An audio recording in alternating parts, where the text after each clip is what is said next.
which has that deck of illusions, and it has a small journal. There was also a necklace in there that was orange and blue, and there was also a key to the Castellanter's house. Okay. I'm also going to retcon something. That journal is a retcon, and I'm going to say that there was something else in there, and I'll get to that shortly. That journal in there is a list of things that Milton made Osvaldo do. So Osvaldo was basically a hitman for the Castellanters. You can see that Osvaldo has offed some like noble advisors, like lower ranked noble members, a few businessmen around the city, and that Milton made Osvaldo kill Galanus. Because remember, Galanus said he went undercover in the Castellanter's house pretending to be a servant, and the Castellanters killed Galanus because they thought Galanus stole the stone. And then when y'all burst into the room, you stopped Osvaldo from searching for the stone. And that's why that happened, if that wasn't clear in the last session. Yeah. Okay, so any questions before we get started? Osvaldo was the Chain Devil? Yes. Yes. Okay, So okay. early on in the campaign, Blinken went to the library to do some research on the Castellanters, and he Mhm. found out that the Castellanters' oldest son, Osvaldo, died on his ninth birthday about 8 years ago. Right after he died, the Castellanters' fortunes turned around. They went up. They started getting a lot more money. Their business was a lot more successful. And then a couple sessions ago, Blinken and Schema Weirdbottle suspected that the Castellanters sacrificed Osvaldo to whatever god they worship, um, to the deal maker, the salesman, in order to reverse their fortunes. And then they also suspected that the Castellanters were going to sacrifice Elzerna and her brother Tenzero to help them get to the Vault of Dragons, That's fucked which would up. have been a lot clearer. You probably would have seen them set up the sacrifice, but Thorgrim and Huel broke into the house and fucked with all my plans. There was going to be a really cool fight in the school with the Chain Devil where you had to stay quiet while fighting the Chain Devil. But Ooh. open world campaigns, baby, no railroads. Well, Uh, it was it's all fun. good. I liked it. I liked the big ass fight in the street against two demons. It was great. Open world campaigns, baby, they're fun. Yeah, yeah. I just gotta duck and weave, duck and weave. That Okay, so also no, just because you have messed with the Castellanter's plans doesn't mean that they won't make new plans. They are villains. They are smart. They are intelligent. You knock them down, they'll get back up. Uh, Only way to take them off the board for good is to kill them. Same with the Doom Raiders. Same with Xanathar. Okay, so we ended last session on the first floor, the bar area of Trollskull Manor, but I've kind of just taken y'all up to the second floor. Aranax is now the size of a young gold dragon. He basically fills this room if he stands up at his full height. He is bigger than all of you. You're all in here along with Elzerna Castellanter. You have used ash and coal to darken her hair. You have given her street clothes, so she does not look like her noble self anymore. Little Inchi is here with Huel, and Blinken, Inchi, and Huel, you are looking through the things that you got off of Milton. You're looking at the big pieces of gold that Thorgrim stripped from his body. You're looking at the chains that Thorgrim got from Osvalando's body. And you're looking at that journal, which confirms that Osvalando is the one that killed Galanus. And also in there is a coin, just this big black coin with a skull on it. If anybody wants to roll a perception or intelligence check on that coin, feel free to do so. Let me see. oh no, why are you doing this? Well, 20 was just working.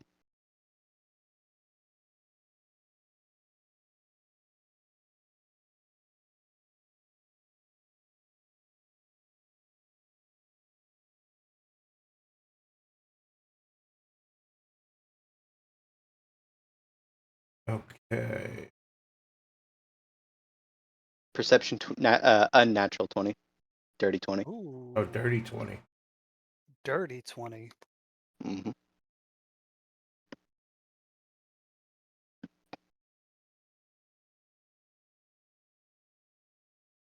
And then Blinken, what'd you get? Oh, Inchy? Blinken, what'd you get? I got. Or- I got 12. It wasn't as high.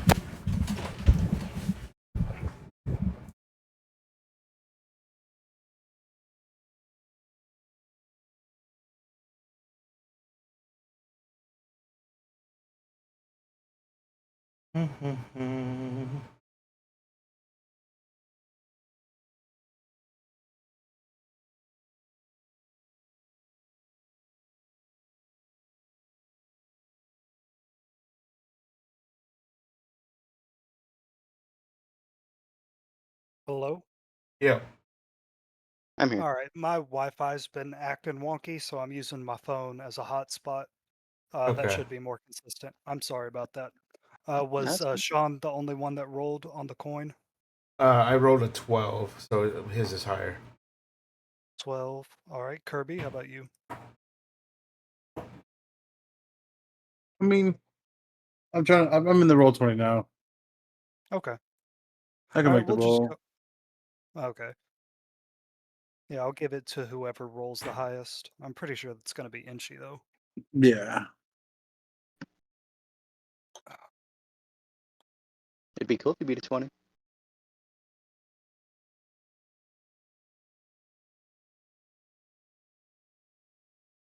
In the sheet now.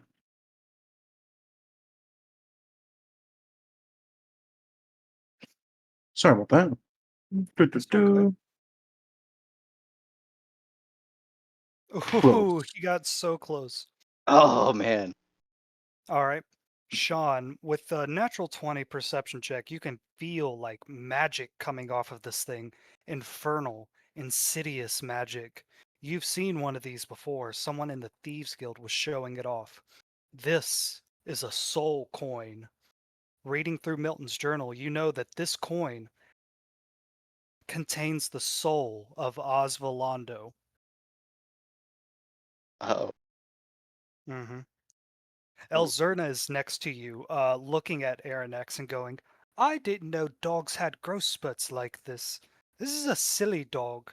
Very interesting. And now he has two eyes, and one is red. Is something wrong with him? And Inchi, you're holding that coin and you feel it like tug at your hand like it's trying to escape and go towards Elzerna. What do you do? Yeah, little girl. We had to put down the doggy. But I What? think What? I think the soul's in this ring now. And she hands the ring off to Blinken or Huel, whoever wants to grab it. It's a Yeah, coin. yeah. Sorry, coin. The soul's in the coin. Okay. Blinken, you're next to him, so he hands it off to you.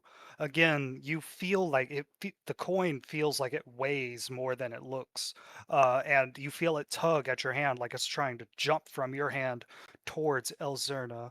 And she says, "You didn't put down the dog. This is the same one. He still likes me. He's just bigger now. Can I ride him through the streets?" And Blinken, No. that coin tugs at your hand again towards Elzerna. Um.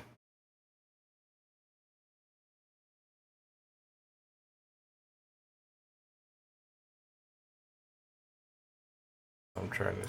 I got trouble. It's not doing it like threateningly. It's not like No. gonna fly at her and attack her. What I want to do is basically. I just want to know or try to get an idea of what it wants. I know it's obviously wanting the girl, but why? Mm-hmm. That's what I Again, want to do. you know this coin has the soul of her brother in it.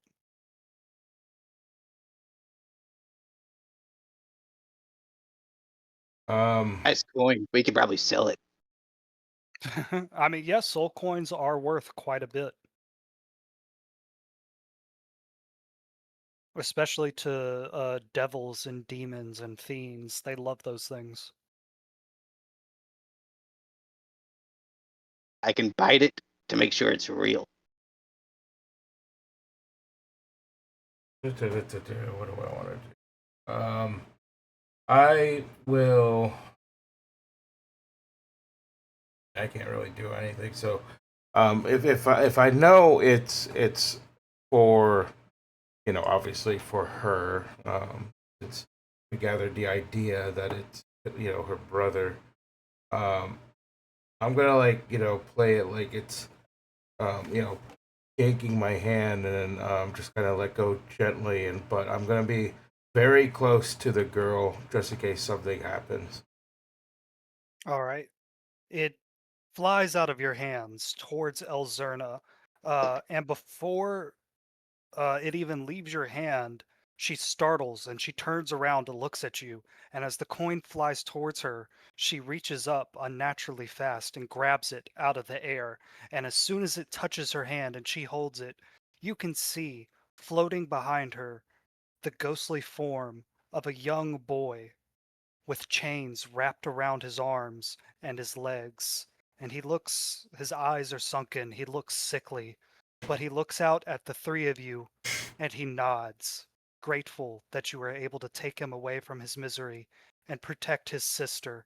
And then the spirit of that form, it kind of floats down in like a gaseous fog and envelops Elzerna and then disappears. And mechanically, what I'm going to say is Elzerna now has the ability to cast a chain attack. Remember that thing that happened last session where 4 chains came out and tried to wrap around Thorgrin? Oh yeah. Elzerna can now do that on command. So now Okay. she's not like a defenseless child. She has one thing that can help her out or help you out. Because I just didn't want y'all to have to protect a child that had no abilities. Right. Okay. And All right. Elzerna Nice. goes, "This coin is heavy and it feels strange in my hands. May I keep it?" I look at the ghostly child behind her, and then look back at the girl, and I nod, and I said, as long as you promise not to say anything about this dog, as I point to Aranex. She goes, "Mr. Angel, I will keep your secrets if you don't tell anybody that I am a Castellanter. I do not want the City Watch to drag me back to my parents and their society." And then I nod, and I look at the group, and uh, you know say, I'm sure that's well agreed upon because we don't want you to go near them. Keep Ah, you but we're not. safe, kid. But we're not gonna sell the coin. Oh Ah, We probably could. no, yeah, get a pretty penny. let I her mean, keep wait, it. no, that is messed up. Yeah, maybe we shouldn't sell it. Ah, whatever. Okay, let's get y'all all to bed because I believe in like 4 hours you have to wake up and go to school. Okay. Okay. Inshi, your room is over here. Huel, which room was your room? I think it was up high, if I remember. Yeah, it It was was like one as of them high as I on could go the up third in floor. the attic. Oh, you were in the attic. Okay, all right. Let's take your coin over there and the token. Thorgren, he's not here, so I'm just gonna put him, I don't know, in the fucking basement where he belongs. Yeah.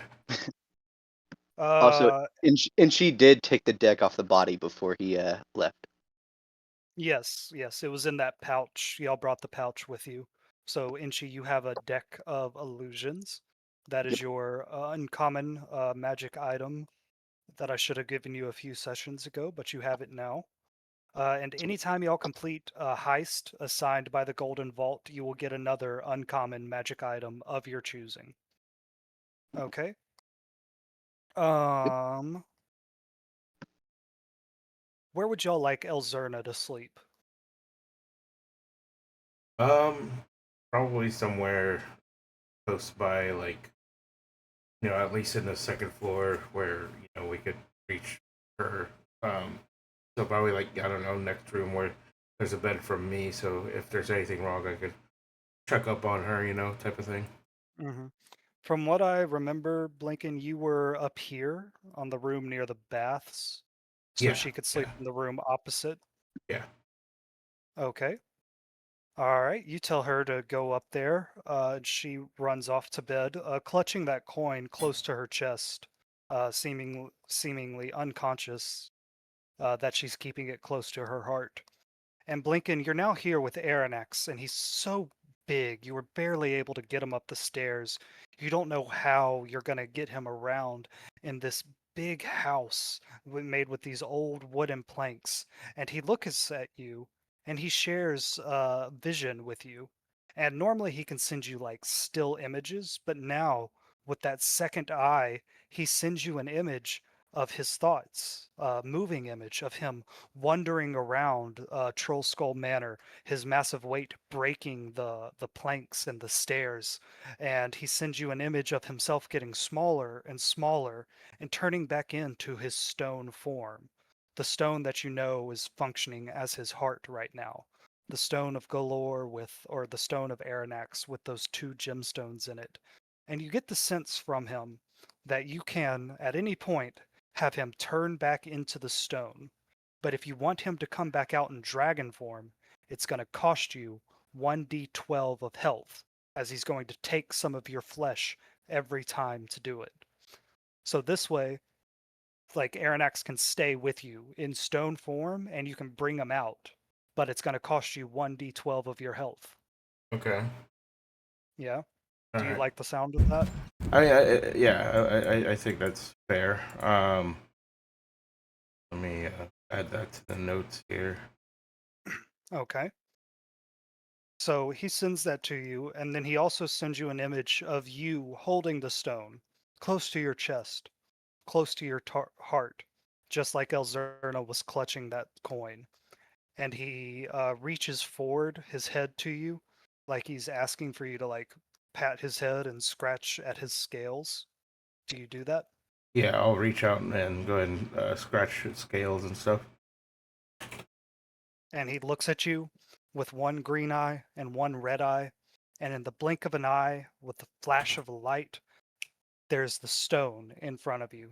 This blue gold stone with two gemstones in it, hovering in the air for just a moment, waiting for you to catch it. You All grab it right. out of the air. It's heavy, it's warm. You can still feel your mental connection with Aranax, and you know that he is still here, ready to come out and assist you and defend you anytime that you need it. And you are able to walk up the stairs to your bedroom. Okay. Noted. All right. Okay. So all of you go to sleep for the night. And just to remind you, shoot, where is that? Hey, Kirby.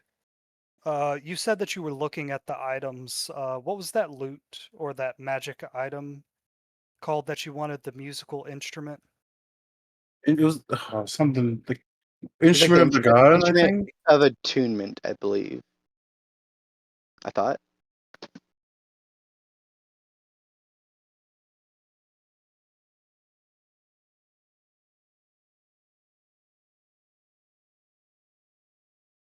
Fuck, what was it called? Kenneth Mandolin. Instrument of the bards? Instrument of the bards, yep. So this is what Froggy's axe is. It's an instrument of the bards. It's a legendary item. It has all kinds of spells built into it. It's one of the things that made the Doom Raiders a great adventuring party. And the Castellanters stole it on the night Froggy died, and they've been holding on to it. This is one of the reasons why the Golden Keys asked you to steal it back from the Castellanters. If they have it, they're just that much more powerful. If the Doom Raiders have it, they're also a little bit more powerful. So this is why y'all are going to the school to try to heist it. Do you know that your ally in this is Schemo Weirdbottle? He suspects that the golden axe is at the school, but y'all know that it is at the school. You haven't told him yet that y'all also know that it's at the school. While at the school, y'all are also supposed to be gathering information on the Castellanters. What gods do they worship? Where do they get their magic from? What are their plans for getting to the Vault of Dragons and its 1 million gold coins? This is what y'all think about. This is what y'all dream about as you drift off for your few hours of sleep. Inchi, you also think about how the Castellanters are trying to take the land of your goblin village, and how Victoro Castellanter said that if the goblins can help him get rid of the ruby rabbits, he might reconsider taking the land. And you remember that the ruby rabbits have asked you to smuggle weapons to them outside the city as they prepare for going to war against the Castellanters. Y'all all drift off to sleep. You level up. Brax just messaged me. He's having issues on his end, but of course he is, because he is the issue. Facts. We are level 6, right? Yes. Level 6? I thought y'all were level 8. No. No? Okay, level 6. I'm happy with that. I wouldn't mind, but yeah, level No, 6. you're level 6. You're all Gotcha. level 6. Okay. I could be an asshole and say y'all don't get a full rest, because it's only 4 hours of sleep, but you all get a full rest, so restore your health, restore all your spell slots, and you all wake up, wakey wakey, and it is the next morning. Y'all are going to be down here on the first floor of Troll Skull Manor as y'all get ready for the day. Elzerna comes downstairs and she goes, "Oh, ooh, that bed was very rough. Not like anything in the manor. Not that I'm complaining, though. I'm not complaining. I'm not some prissy noble that needs all your help." And then she strolls up to the bar, sits down, and says, "Mr. Ghost, please, I'd like some eggs and garlic toast, post haste." And Liff just kind of like looks at her and shrugs. Yeah. Okay. And I'm Alright. like, yeah, I'll be like, yeah. Eventually, I'll work, into that. I'm kind of working on renovations here, so give me some time. Yeah, I assume y'all have like some. I haven't been making y'all eat every day, which was going to be a big part of this campaign, Yeah. but I assume you have some rations, so you could give her like a couple apples, Yeah. maybe some jerky. What do y'all plan to do with Elzerna while y'all are gone? Do you want her to just stay here with the ghost unsupervised? Do you want to take her with you and disguise her? You know, y'all kidnapped a noble's daughter, so y'all have to deal with this now. Hey, Liv, how good are you at babysitting? Liff goes like, he like crosses his hands back and forth and like puts them up and backs away. Hmm. Y'all remember from the fight last night, he said he will protect her. But like he's kind of just bound to this one room. So he can only be effective in this one room. Hmm. You know, y'all could talk to Elzerna about the importance of staying put, but she is a child.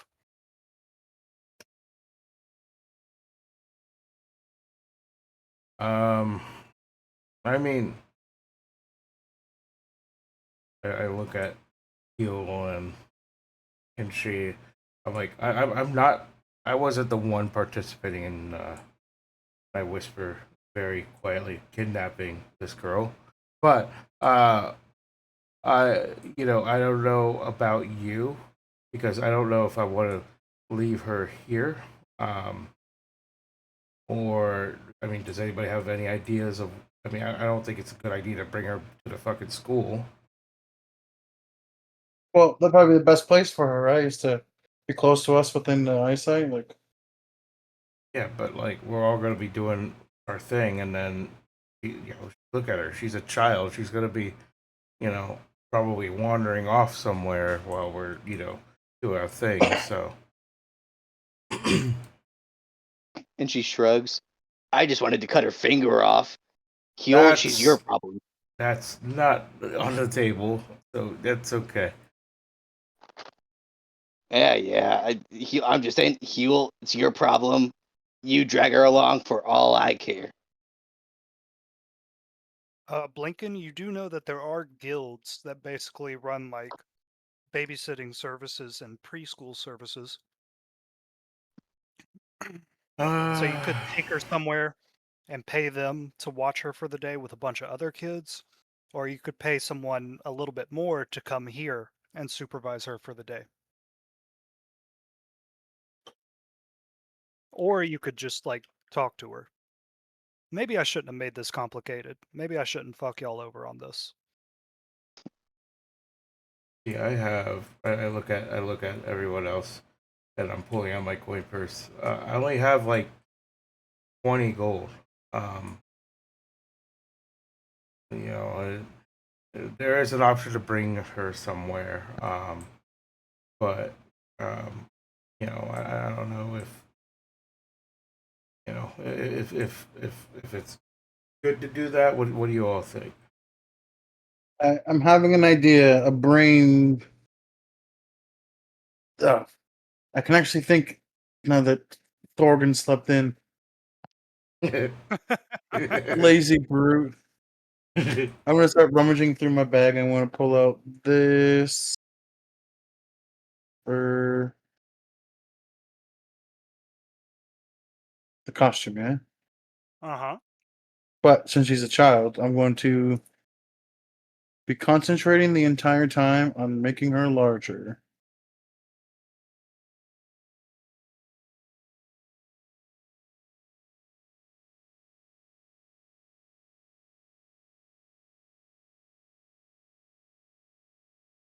To make her like look like an older student or even like an assistant. That could be a good idea. She could be your assistant. As long as nobody breaks my concentration and I can Yeah. Yeah. And remember, you're disguising yourself as a orc, but the disguise self spell is not concentration. So you could do this.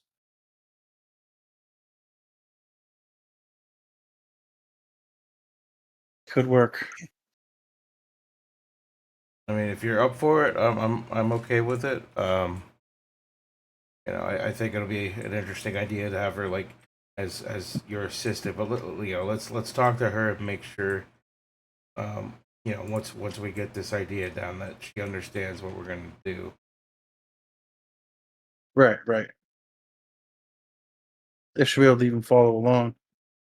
Exactly. We need to see what she you know understands the situation. It's kind of important. Elzerna says, "Where is the dog with no fur?" Um, Probably out for a walk. Listen, let's let's brainstorm here. Do you know what brainstorming is? And I'm like looking at the group while I say brainstorm. She says, "Yes, it's when you think up many ideas to see what the best one is." Perfect. Good.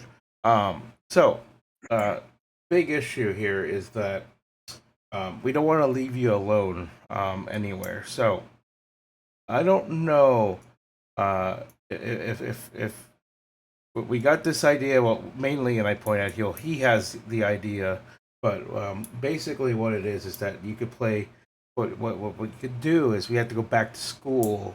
We have we have to teach people things, and Yes. basically we want you to pretend that you're an assistant for Huel.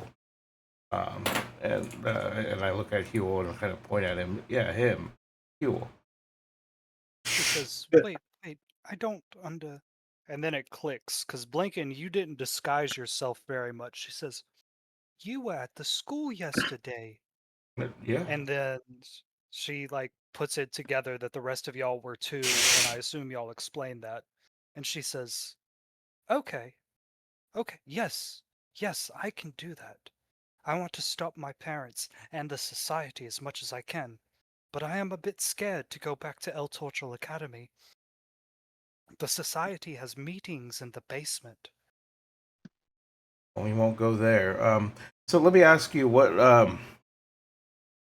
we want to stop this whole problem that's going on with uh your parents as well. What um what what do you know about your parents? Do they like uh worship somebody that does evil things? Do you know that?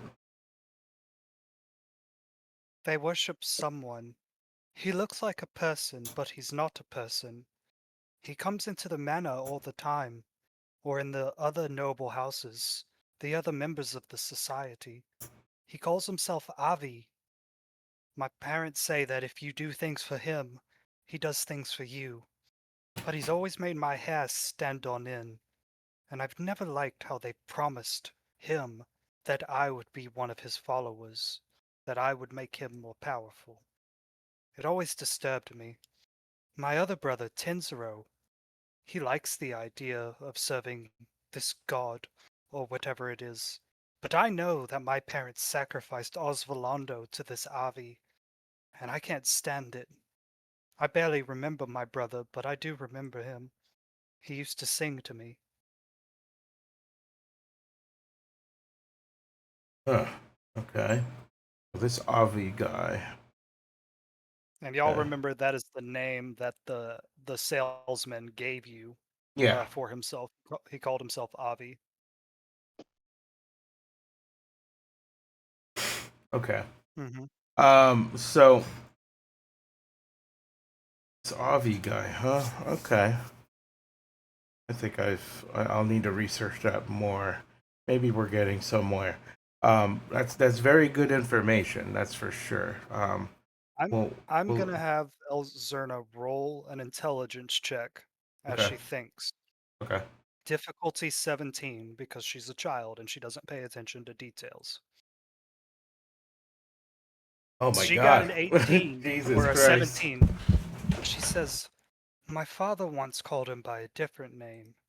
He called him Avitar. Avitar or Avatar. My father Avatar. pronounces things weird sometimes." Okay. And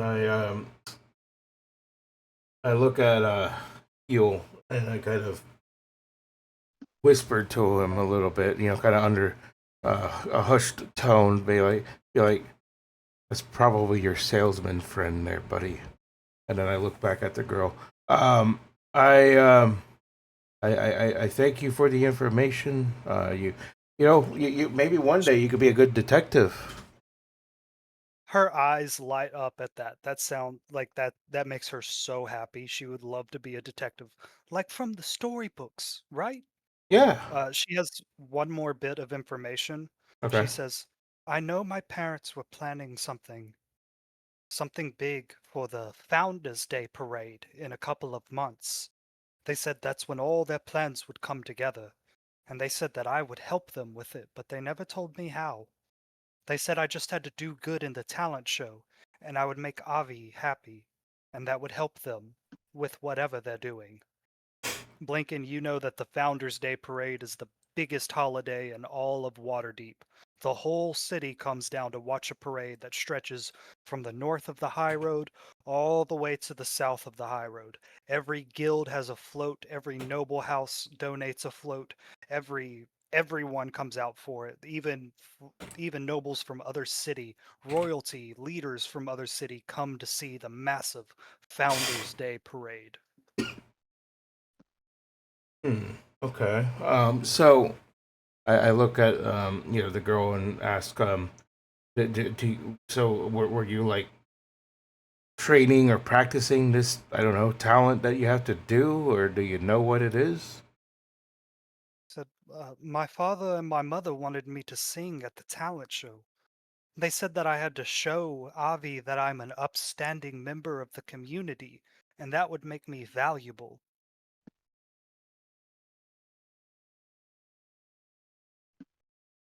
Oh, okay.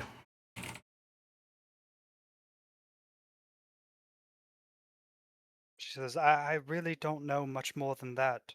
Also, I know you're not an angel. What's your name? I clear my throat and says, "My name is Blinken." And she says, and you, Mr. Goblin Man? I'm the angel of knives. I smack He him. says, I, I'm and she. she says, I was just going to call you Mr. Pointy. I like that one. I don't. Okay, Mr. Inchy then. And Huel. And she says, and you, Mr. Angel? Huel, at your service. He'll She bow. gives you she gives you a very proper curtsy. And little Inchy on your shoulder says, and I'm Mr. Skazzle Frazzle Daz. All right, and at that moment, y'all hear a knock on the door, a rhythmic, and you hear someone saying, "Hey, hey guys, don't we gotta go to school? What's up? Let me in." Oh, is this that I guess idiot? the door's right here. No, this is Schemo. Yeah. Everyone keep quiet. God damn. I'm gonna go open the door. God damn it. All right, you let him in, and he goes, "My gods above, have y'all seen what happened outside? There's a bunch of city guard saying that there's two dead devils out on your street." I'm gonna go up to him and like hush him a little bit. Shh, quiet, quiet, quiet. He says, hey man, what's going on? I Hey, did point you at the hear? girl. Some Castellanter brat got kidnapped last night. And you point at the girl. Yeah, I point at the girl. I'm like, no, shut up. Are you trying to tell him that you kidnapped Elzerna Castellanter? I'm telling him that we have her. I didn't kidnap her. Okay. You point at her, and I was going to make him roll an intelligence check with disadvantage, but you point at her right after you say that, and he goes, "What the fuck is wrong with you morons? What the hells did you do? That's Listen, Elzerna Castellanter?" And she goes, "You're Schemo Weirdbottle from the Doom Raiders." And he goes, "Oh, gods. What do y'all do?" Schemo, for once, I agree with you. For one, I just wanted a nap. And for two, she's a fan of yours. She's somehow worse than I can imagine.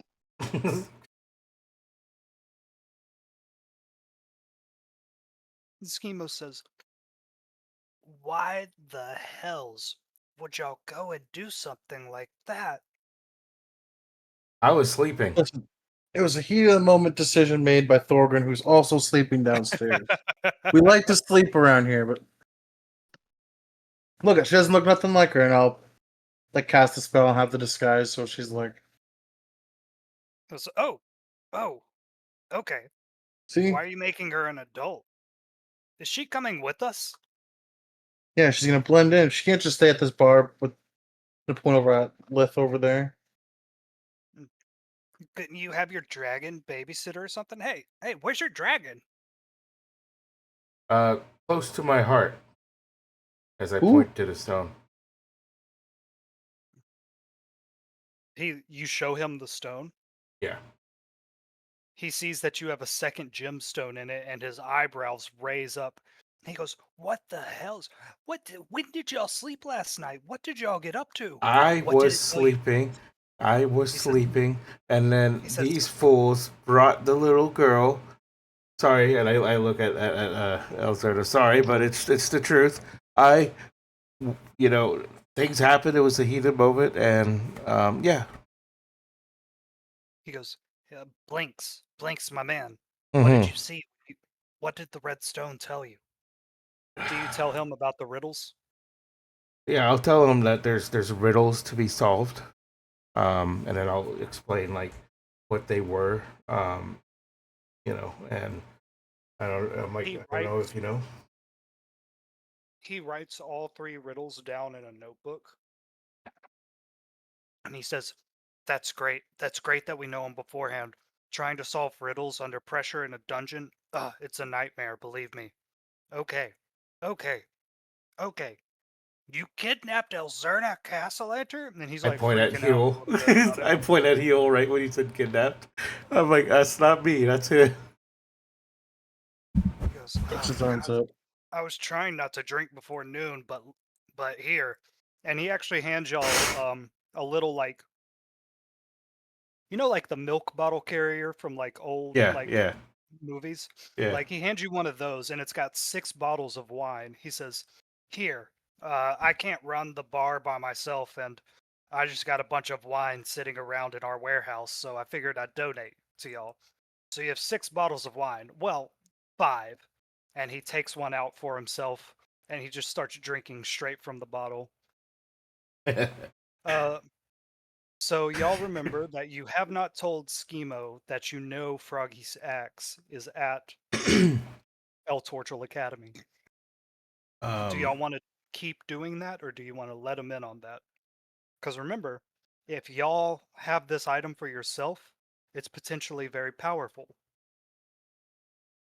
Yeah, I don't know. Like for me, I mean, I would probably talk to Huel and she. I'll be like, yeah, I'm trying to figure out what's going on. We need to get ready and stuff. Give me a minute, and I go back to talking to these guys, kind of privately, and say, do we mention something about this golden axe? Do we want to let him know that we know it's cool or what? Hey, just like the girl is Huel's problem, Schemy is your problem. I don't want nothing to do with him Oh no, unless I can okay. unless I can kill him. Can I kill him? No, shut up. I'm gonna look at you. What about you? What what do you think? Should we tell him about the golden axe? Like we know that it's at the school, or should we? I mean, you could probably use the golden axe. I don't know. Like, listen, Or, Schemo. Mhm. Sorry, I was thinking. Because this was his former mate's That- axe, right? yeah, it's like his best friend or whatever. Mm-hmm. So I was taking that into thought. Yeah, so before I kind of be like, we might know where it is, like playing stupid, but kind of like giving Blinking and Inchy the wink, like Yeah. we might know where it is, but we're just on the breadcrumbs right now. There ain't a whole loaf, if you know what I'm saying.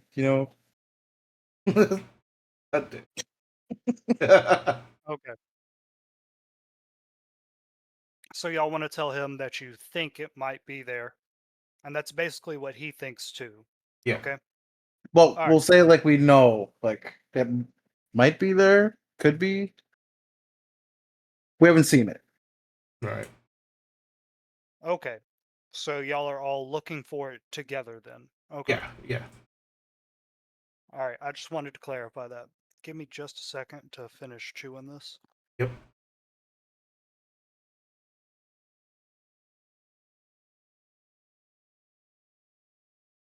Okay. Y'all come back to the bar. Um, and Elzerna is asking him questions, and she says, "So, so when is the next time that you're going to write an album? Schemo, do you write any of the songs? Do you write the music, or do you just play what Davil writes? What's the biggest show you've ever played? What's the smallest show you've ever played? How far?" She's just pelting him with questions, and he is like looking off into the distance with wide eyes. And And then y'all tell Schemo this that like yeah, you like say, we have some information. We think your mate's old axe might be there, and that seems to make him happy. And he's like, "Man, I would do anything to get that axe back. If I can have that axe and bring back Froggy and give him his axe, we could get the band back together. It could be just like the good old days, man." And he looks so happy at that idea. And then he kind of looks down and to the side and says, if I can buy his soul back. Okay. So are y'all ready to go? I think at this point, yeah, we are. Okay. So he hands off, Schemo hands off the remaining 5 bottles to Liff, and Liff looks ecstatic. He has a smile on his face. He has actual wine to serve in his bar once more, and he takes it out and he puts each of them on the shelf lovingly, waiting for the day when y'all open this bar and have some guests in here that he can serve. All right, let us step out to Troll Skull Alley. Now, y'all said that y'all were putting on your disguises, right? Or do you want to do that closer to school? I think closer to Yeah, school, probably right? close to the school. Yeah. Yeah. Okay. For the record, Elzerna just kind of looks like a street rat. Someone would have to take a real close look at her and also know what Elzerna Castellanter looks like in order to be able to tell it's her. Huel, as y'all walk out, you see your magical cart right over here by Troll Skull Manor, and y'all start heading towards El Torchel Academy. And as y'all walk out, y'all can see the fucking crime scene you just left here last night. The 3 dead members of the City Watch. A dead Milton, who looks like the demon, the Eater of Hope, and the dead Chain Devil. You can also see that there are 6 members of the City Watch right here. You can see the Artificer right here. You can see her boss, the Blackstaff, one of the most powerful sorcerers in all of Waterdeep. And you can also see Vincent Trench, the private detective, and Fala Lefar, one of the Doom Raiders fans, and I believe she also operates the greenhouse right here where you can get potions made in Troll Skull Alley. And you hear the artificer asking Vincent Trench and Fala questions. Did you see anything last night? Did you hear anything last night? And the artificer's questions are short, they're clipped. Her hair is frazzled. She has dark circles under her eyes. Remember that since she wasn't able to float for 10 minutes at the moon dance, her robotic parts aren't working properly, and she has 1 level of exhaustion until those parts can be repaired. And Vincent Trench says, I don't know nothing about this last night. It was crazy.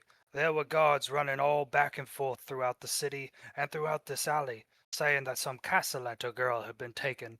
And Fala says, I think I heard the fighting, but I was too afraid to go out and look for everything.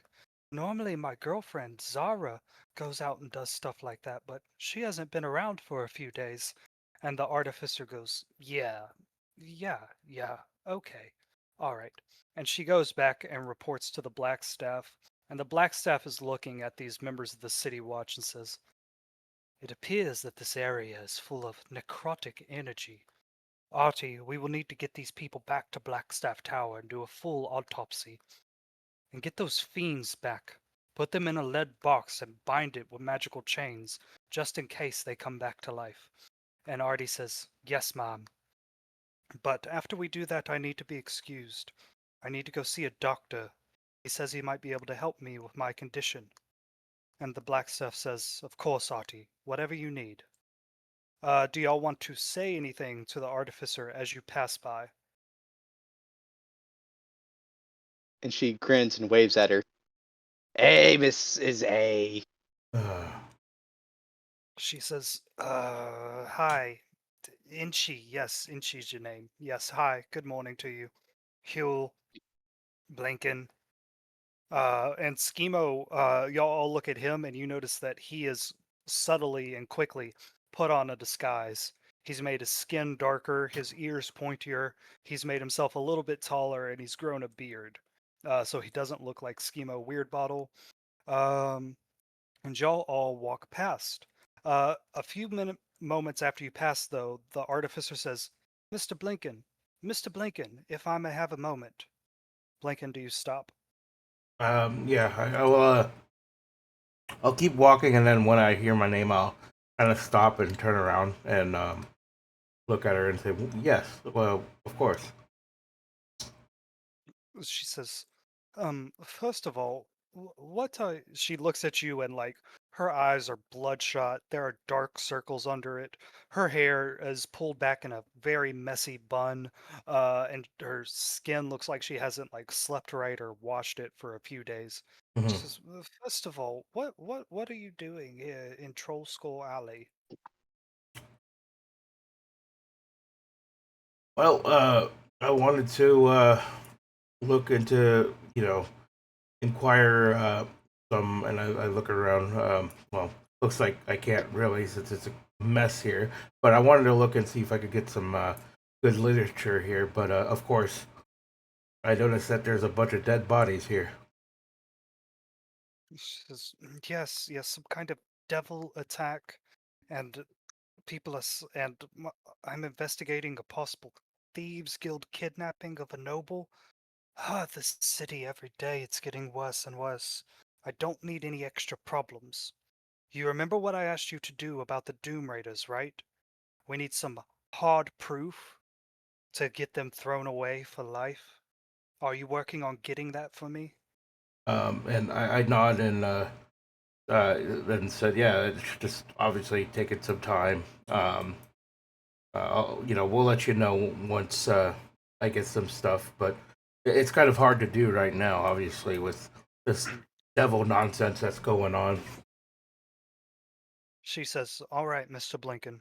Of course, for your services, I'll pay you. It won't be very much. I'm saving up to give a lot of money to this doctor. He says he might be able to help me with my condition. Thank you. And she nods. Do you want to say or ask anything else of her? Um, no, I think at that point I'll nod and say I will keep in touch with you, and as soon as I find something, I'll send word and nod and walk away. Okay. You He'll, join back up with the he was group. gonna Uh huh. he was gonna come running by, Uh huh. um, finally catch up, and he's gonna catch a glance at that artificer like Uh huh. talking with Blinken. He's gonna come up and kind of butt his way in. But this is why you're still standing there, Blinken. Yeah. Hmm. Okay. You hear her say, Yeah, I have to save up to give this doctor some money. He'll just rudely interrupt. He's like lost. He's brain blasting. Uh huh. He's gonna say, "So, artificer, I've been thinking about your chest," and you're gonna see his face instantly turn red. Wait, Like he's what? gonna start. He's gonna start blushing. He's like, She looks "No, at you and and says, Mr. Hugh, I assure you I am not available. no, Mrs. A, I have. I was talking about," and he's gonna like pick up a stone off the ground. Are you gonna Be like like, poke at her put, chest? no, he's gonna put the stone to his chest. He's gonna put the stone to his chest. Okay. Kind of like choreograph. Like he's been thinking about the thing in her chest, the Okay. bismuth. The bismuth, and you see her like grip at her chest, and her palm doesn't lay flat against her chest. You can see it deform around the chunk of bismuth there. And it's not like in the middle of her chest, it's like kind of where her collarbone is, you know? Like right at the top of where to put it bluntly, where her cleavage would begin, like it's right there. Mhm. So he was Yeah, trying and not to look, but he's she like, says, well, she's fully dressed now. Like she has her cool leather coat on and like her button-up shirt. Like it looks ratty, wrinkled, but she is fully clothed, and that thing is normally covered up. But she says, yes, you saw that. Yes. So my father put that in me. The bismuth, the way it's formed, it helps navigate the magic through my body without overloading the organic parts of my body, and it helps me move my arms and my legs and my waist, all the parts of me that are and she smiles a little bit artificial, and then she kind of like looks cast-fallen to the ground, and she says, yes, it's just a part of me, I guess. He'll puts one hand on his cheek and he's patting his foot, closes his eyes. He's just thinking for a sec. He's like, "Are you able to remove that, like the rock from your chest?" She says, no. actually. And she like kind of looks back to the City Watch and the Black Staff, who are looking at the dead members of the City Watch. And she undoes a few buttons so you can see like her collarbone, and just her collarbone, you fucking pervert, and the top of the stone. And you can see like it's actually like fused with her skin. And she says, "I've had this in my chest since I was but a girl. It's fused with my bones, with my chest. I can feel it poking at my heart sometimes. It is embedded in me. It is a part of me. And I believe I would die if it was removed. There's this doctor I'm talking to. He says he can replace all of it using advanced magics and medicine, but that it will cost a great deal of money." Hmm.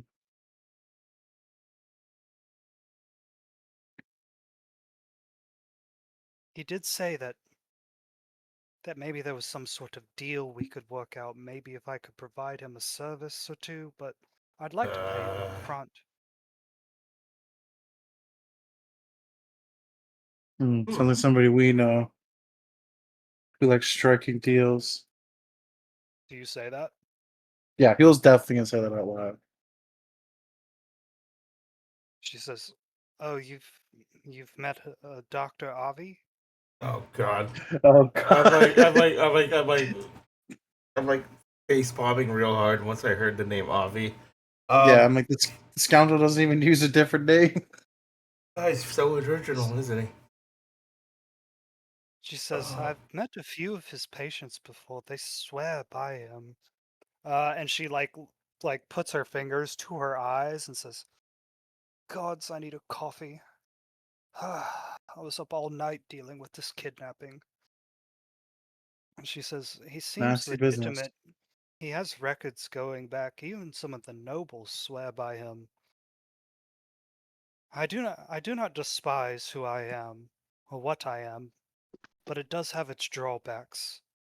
I do not need to wait another 3 weeks to be able to go to a moon dance and feel like myself again. And finding the right spell.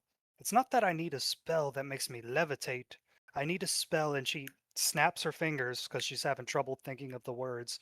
She says, "I need a state of completely zero gravity. That's how my father designed the system to reset and clean itself. He was a good man, but he was limited by the technology of his age, and it has drawbacks." oh God. All Hmm. right. Let's see.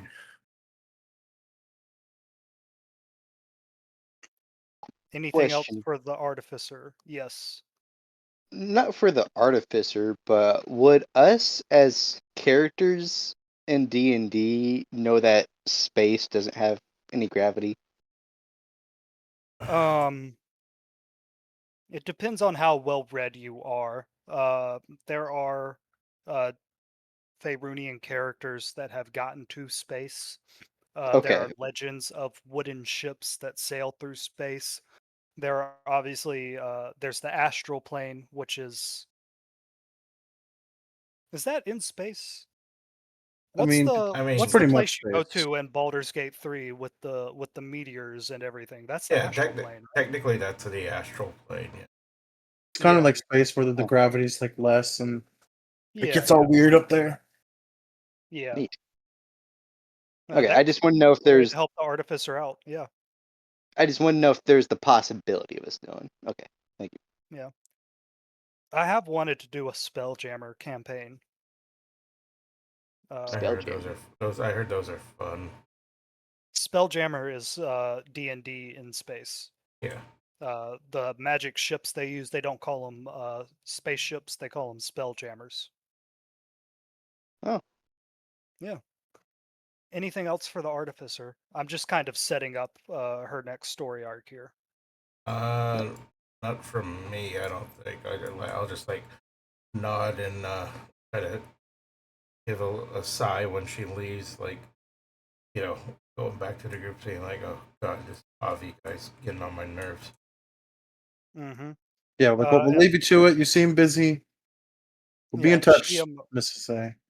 She waves you off and opens her mouth, but she doesn't say anything. And then after y'all are a few steps away, she says bye, and then walks away. Clearly, not having her system reset is taking a toll on her. And that's also my way of telling you the salesman is not just working for you, he is Yeah. helping anybody. Yeah. Okay. Off to El Torchel Academy. What this storyline was supposed to be about the whole time. All right. So, as all Chris told you last time, if you get there at 7, there's like an employee breakfast and stuff. And if you get there at like 7:45, that's the time that you have to be there, according to the dean of the school. So which time would y'all like to get there, early or on time? um, I mean, I would push for like kind of early, but that's- Mm-hmm. I think that's how Lincoln will think of it anyway. And she actually would like to go early. He's even prepared some notes. Okay. Yeah, early for sure. Okay. So, y'all are on this map. I'm gonna assume that you already cast the spell. Heal enlarge or reduce only lasts for 1 minute, but I like the idea of Elzerna being with you, so I'm just gonna give it to you. That can last all day. But that is an concentration spell, so that's the only concentration spell you can be casting. Yeah, if I And do anything else on concentration, I'll drop her. She'll reduce the size. Yep. Mhm. And she has to stay within 30 feet of you.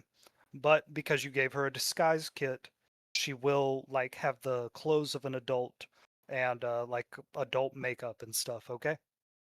Hell yeah. All right. Blinken, do you just want to look like yourself now? Or do you want to look like yourself with all the warts and stuff? I'll look like myself now.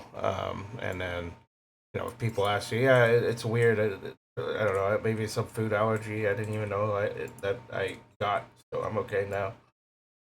Okay. Inchi, you remember you disguised yourself as a half elf? Yes. And I'll say Thorgrin is here. He's just silent, so you can stand on his shoulders all day to look Oh, tall. now I can think Yeah. better. And she's reiterating his stomp plan. 2 stomps on the right shoulder, turn right, etc. And also he has a notepad full of like actual tabs and organized notes that he plans to use for class that he just tucks under his arm as he climbs up on his shoulders. Fantastic. We're gonna put his little token there, like he's your pet. Okay. And Schema Weird Bottle disguises himself because he has had many run-ins with Victoro and Amala Castellanter, so they would recognize him on sight if they saw his true form. He still looks like a deep gnome. He just has darker blue skin. He's a little bit taller. His nose is fatter. Little things like that. And Elzerna looks like a whole. Oh, my roll 20 just crashed. Can y'all still hear me? Yeah. Okay, so my internet's good. Just let me reload my roll 20. Actually, let's take a quick break before we go to school. All right.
All right, I'm back.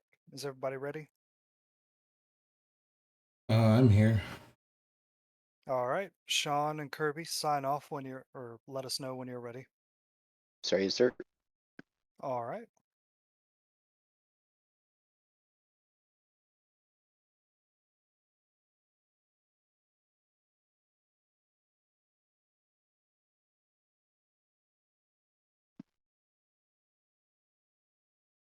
Well, I don't know why that was all caps, but whatever. Kirby, just shoot us a message when you're back. Don't yell at him. Kirby! No, I was talking about my bad. I'm usually just Oh, muting it okay. through the button. God damn it. Okay. All right.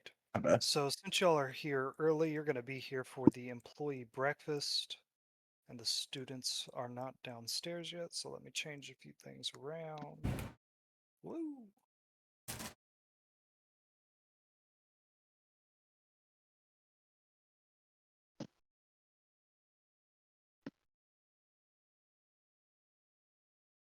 Okay. As y'all walk up to the school, you notice the same things you noticed last time you were here. There are a lot of guards.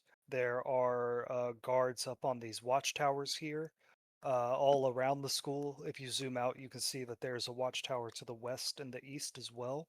There is also this member of the Griffin Cavalry standing outside. Huel, you and Thorgrin talked to him last night, and he said that he'd be willing to look the other way on a few things if you got him his own personal baby griffin or his own baby griffin egg. As y'all walk past it, Elzerna goes, "Is that a dog too?" Uh, y'all walk into the school. Immediately, you notice that there is a guard guarding the staircase.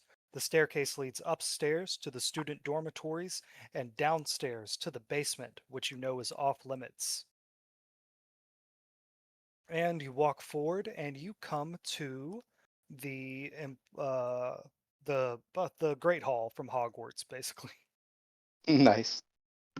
Yeah. And all the teachers are here. They're having breakfast, and you notice that at this table right here, there is Lord Victoro and Lady Amala Castellanter eating with their one remaining child, Tenzero Castellanter. Lord Victoro has perfect posture, and he is eating some eggs and toast with a knife and fork.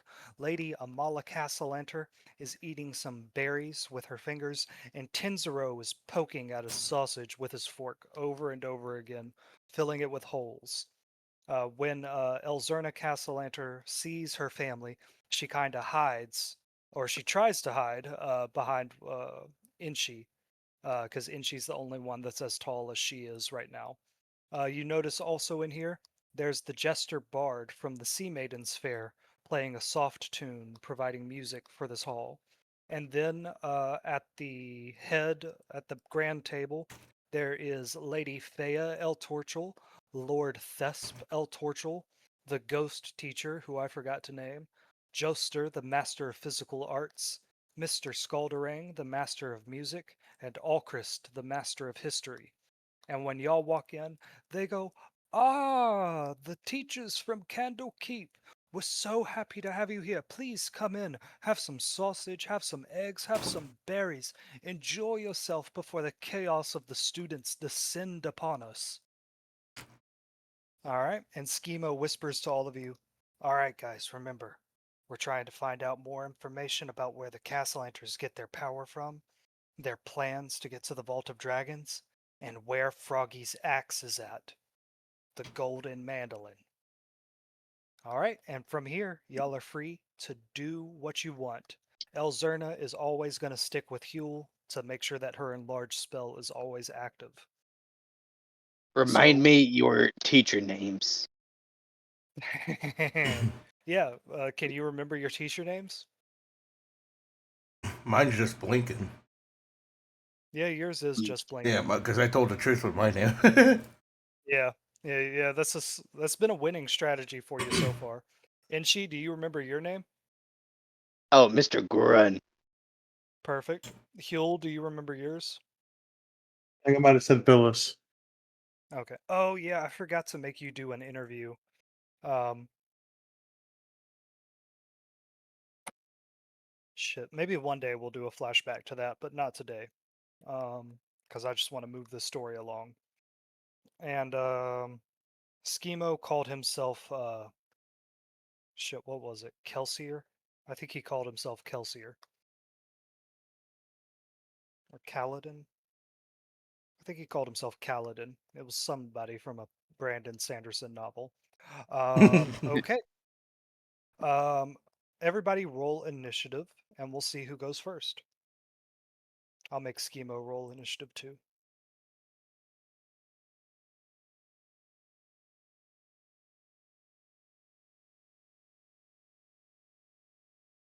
$14. Nice. That's such a good start. Yeah. Oh, nice, Blinken. Very nice.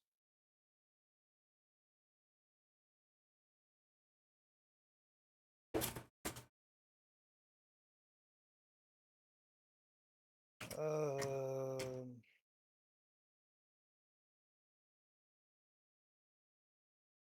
Schemo got a 17. I'm sure he has a plus something to that, but I'm not pulling up his character sheet for a roleplay session. I Inshi, mean, he what'd you got get? higher than us anyway. 14. All right. So it goes Schemo, Huel, Inshi, and Blinken. Schemo says, I'm gonna try to smooth things over after the stinky introduction I had yesterday. And he pushes his way past everybody. And And he she walks up. and she grins and casts that fart spell again. Motherfucker, I swear to God.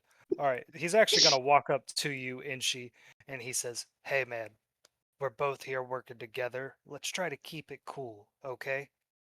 All right. Look, I Oh, was looking through some of the things. Don't. I was looking through some of the things that we found on our adventures. You like daggers, right?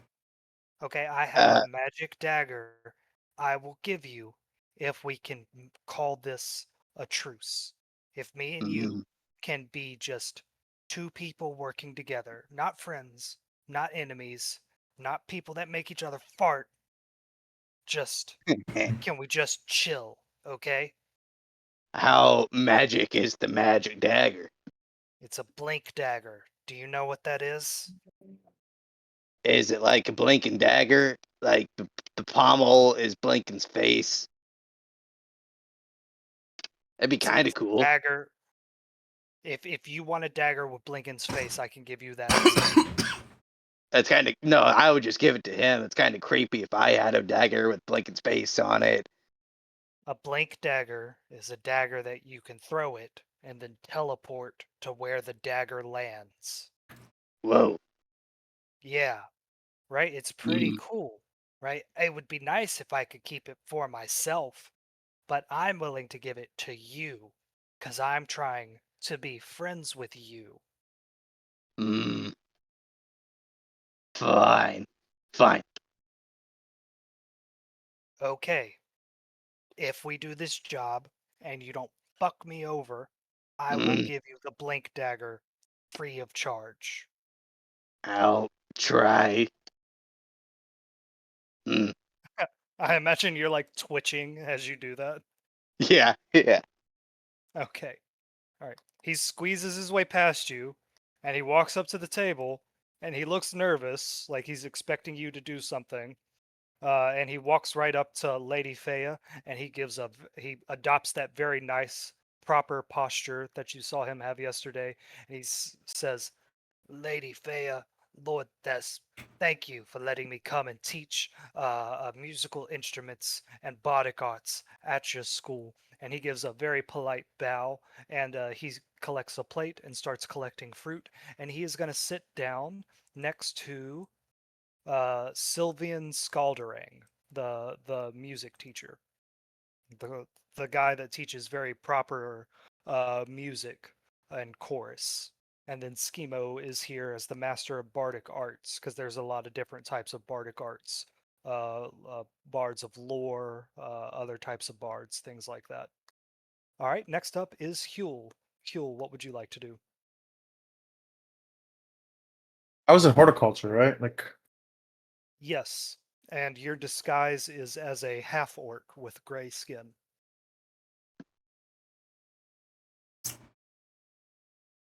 Hmm. To come up with an alias for her to use. He'll go to say like Alzir, but catch himself. Mm-hmm. He doesn't know what to call her, but like, come along, assistant. We need. She says, my name, fake name, fake name. My name is Azerna. There we go. No, no, that's not good. Um, Stacy. Yeah, Stacy, that works. Okay, Stacy. Come along now, Stacy. We have children to teach. And he's gonna go like just looking around. He's looking for the his classroom he's supposed to be teaching in. Oh, you just want to go straight to your classroom? You don't want to interact with any of the teachers or the Castellanters or have breakfast? Y'all got here early, so Oh, you have a whole hour before school starts. yeah, definitely converse and take the few minutes to make a plan. All right. Pick who you want to talk to. You can use this to gather information or just get in good with some people.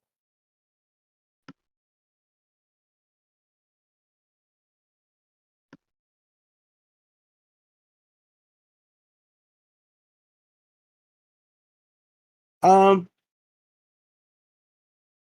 Huel's gonna go up. He'll like just go and say good morning to all the teachers, and he's gonna be like, "I'm excited to work with you on my first official day here." And they say, we are so excited to have you here teaching horticulture. Our children are going to love you. I can just tell by the look of you. You're going to be great. Because you have on like the overalls with like dirt stains on them. Like you look like a horticulture teacher. I imagine you have like a small hand like hoe and like dirt working things like and pruning shears and stuff in your overalls. Yeah, like all the garb. Yeah. Okay. They offer you a plate of sausage, eggs, and fruit. Um, and they shake Elzerna's hand as your assistant, and she like awkwardly shakes their hand because she's not used to being treated like an adult. Um, and she goes, "Yes, yes, thank you, thank you." Um, and Huel, would you like to have a more in-depth conversation with any of these people, or sit next to the Castellanters? After making like pleasantries, he kind of boogie his way back after. Okay, all right. That is Huel's turn. Inchi, what would you like to do? See, class is not in session yet, correct?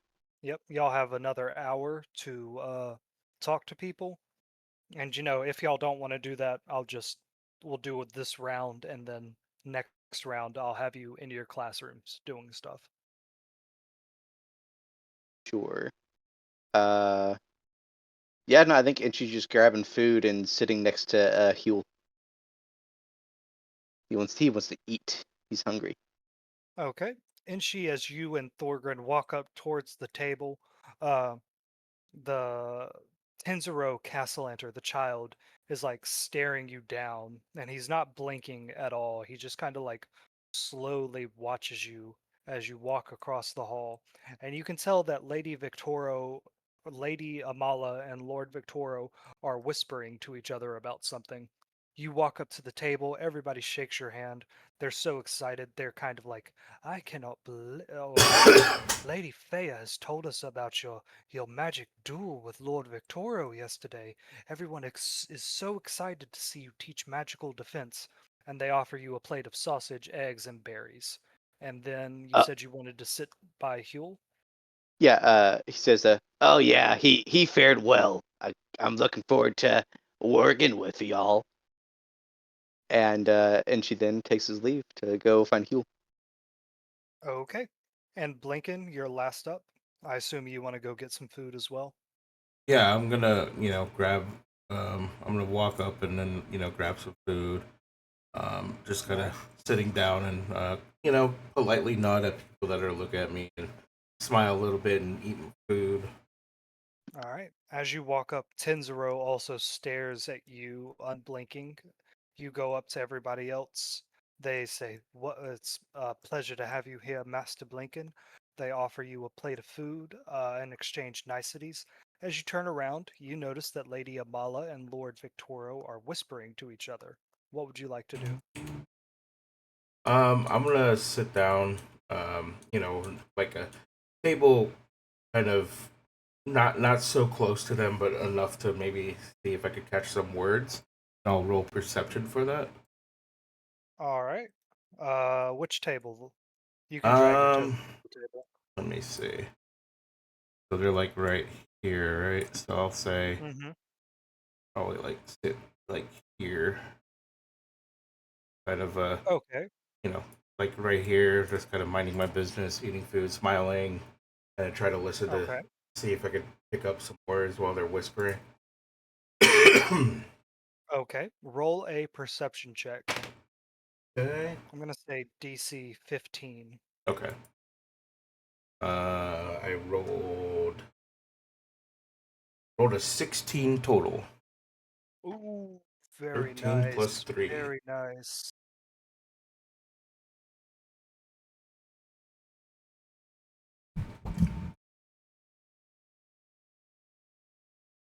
Okay. You hear Lord Victoro say, "Amala, I've told you not to freak out. We are going to have a meeting with Avi in the dean's office at noon. We will reestablish our deal then. Everything will work out fine." And then Tenzero pops up and says, "Yeah, Mom, I'll be able to do what Elzerna never wanted to do.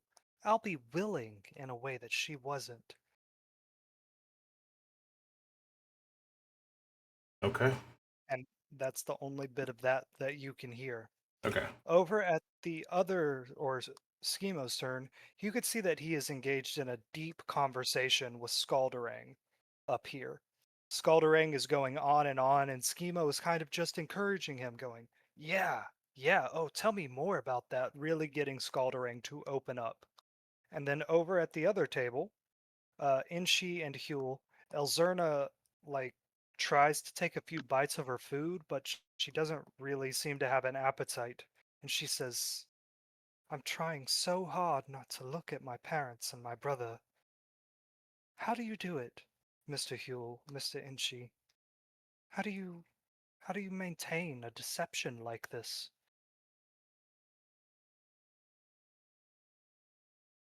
Well, you take pleasure in others' ignorance. It's important to the whole process. Uh, I mean, Huel, I think you can vouch that people are dumb, and it feels nice to deceive and prove their dumbness. We had sums it up pretty well, but Yeah, little Inchi like leans down towards Elzerna and goes, "Yeah, like these guys just said, lying is fun, and you should do it more."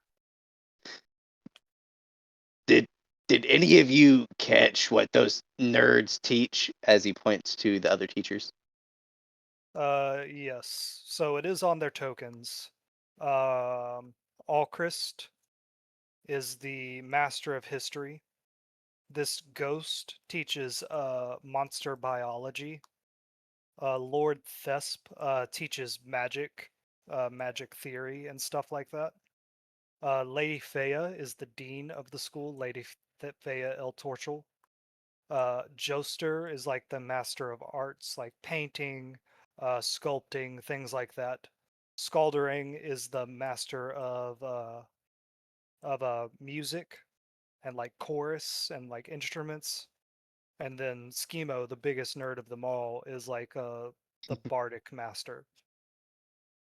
Uh, I guess I assume that the girl tells me that. So I could just know why I have that knowledge. Oh yeah. Yeah, yeah, and you met all of these people yesterday as well. Gotcha. But yeah, she was a student here, so I guess she would know more if you want to ask her any questions. Hmm. Uh, what girl? What teacher would be best at maybe teaching a wizard a new class of a new school of magic, like conjuration. I've read about that one. She goes, yes, that would be Lord Thesp. He, uh, he is a sorcerer himself, so he can cast many different types of spells. He's actually a member of the society, much like my parents. But he is well versed in magic theory. It's said that he even taught Gale, the wonderful wizard of Waterdeep. And that would be Hmm. Lord Thesp Eltorchel right up here. Are are all of our classes at the same time?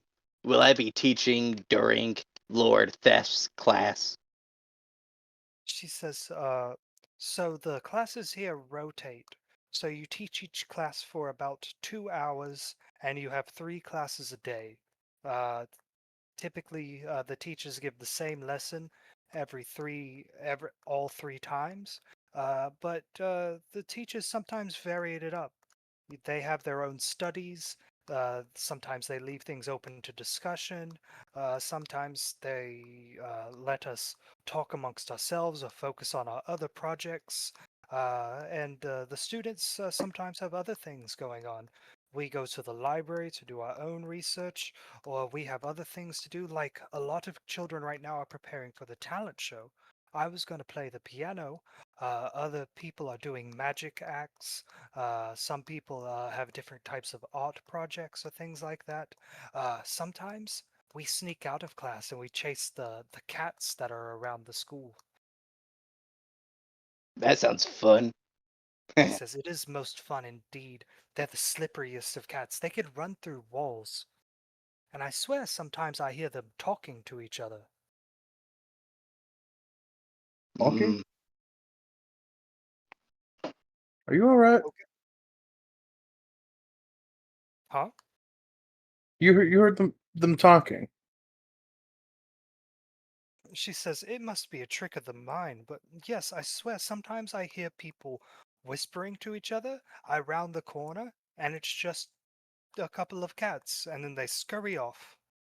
It is an old school, everything's made of stone, things echo. And then she kind of like just picks at her food, like absent mindedly. Little girl, I think you're hearing voices. She says, You, I might be. Alright, anybody want to do anything else before school starts? and she's going back through his notes. He's like double checking his stuff and his notes. Okay.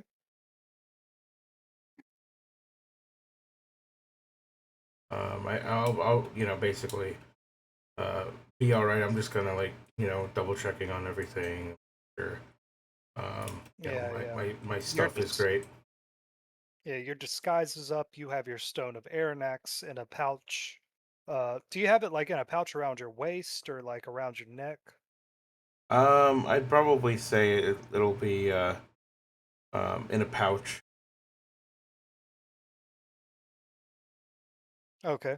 Aranax like sends you a vision of yourself like with a longer beard and like thick glasses that make your eyes look big.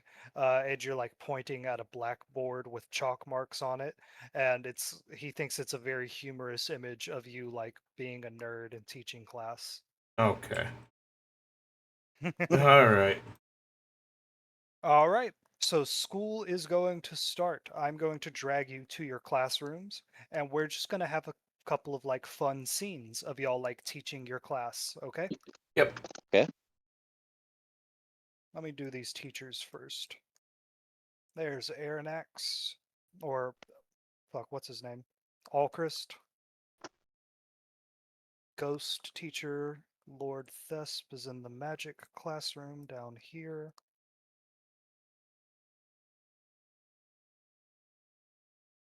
Lady Fea is going to stay here in the central hall. Joester. Scalderang. Victoro is up here.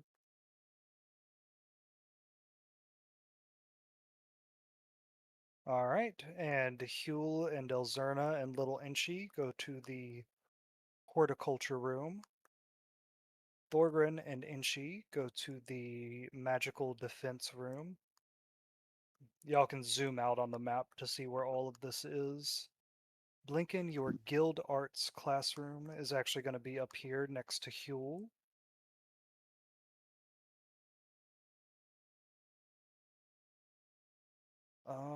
And then Schemo is going to be sharing a room with Mr. Scalderang, because I don't think there's another classroom for him to use. Okay, all right, let me get the students in here. So I'm not going to flood this map with student tokens, but just imagine that every token is like 3 or 4 students, okay? Okay. As y'all spread out amongst the school, you see the guards by every staircase. You also see these mages right here, these older women. These people stay in the school 24 hours a day. They're low-level mages. They do things like light the torches. They do like maintenance around the school, and they also sleep upstairs in the dormitory, and they protect the students. All right. So I'm just going to put a student token or 2 in every classroom.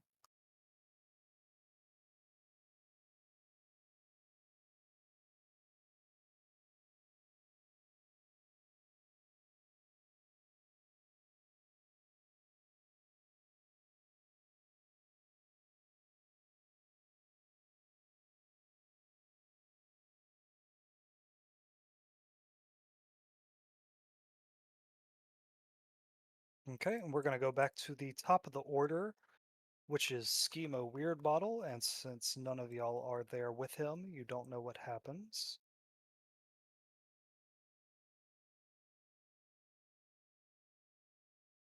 Okay, going over to Huel, and pretty much what I want this to be is like a couple of days of teaching. So Huel, what do you teach these students on your first day of teaching? And then I'll have Elzerna back you up on whatever you say. Huel, every class you're going to have about 6 students, and they all kind of gather around this table. And they're looking at you expectantly, this half-orc in dirty overalls with a raven on your shoulder. He's getting a little nervous. He like does that thing where he like pulls out his shirt a little bit, and then he's gonna realize like, oh yeah, they're waiting for him to say something. So like, all One right, student in the silence raises a hand before you say anything. as he like opens his mouth to go say something, I'm like, yes, my good sir. Can you teach me how to grow the midnight tears poison? I mean, surely on your first day, probably not, but through And he learning, snaps his fingers. He goes, "Darn." and patience, most definitely. And he'll grab a pot and he's gonna start teaching. He's gonna start belting off. You may think the start of the plant is the soil. You know, the best thing to have is a good foundation. He's gonna point to like the pots. And Elzerna, as Stacy goes, "These are pots." So you don't want just any old pot, and he's gonna take one and just like accidentally brush it off the table, and you're gonna see it like slam on the ground. Whoops. Stacy picks up a pot and throws it on the ground. Says, "Not those pots." Yeah. See, we need to make reinforced pots that are stronger. You see, Mm-hmm. Strong pots, strong plant. they'll retain the And water. the students pick up their own pots and throw them on the ground. Yeah, everybody grab a pot and slam it. Look how easy it is to break these. They Let slam this it be on your the ground. first lesson. Okay, the students are engaged. They are attentive. You have their attention. So you're going to teach them how to make clay pots for your first day? Oh yeah, like better clay pots and like the. Fuck yeah, dude. Roll, yeah, roll a performance check.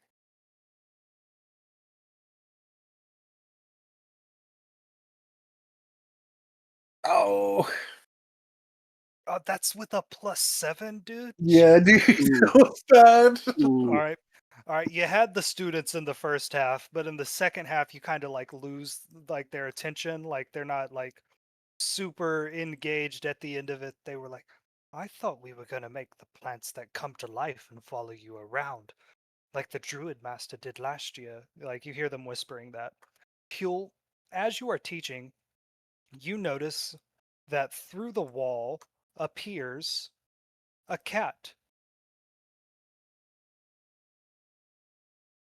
It just kind of walks in through the wall and it walks under the table and then it hops onto the table and it walks around and it looks around and it sniffs and it looks at you and it sniffs and it cocks its head and then it jumps back down to the floor.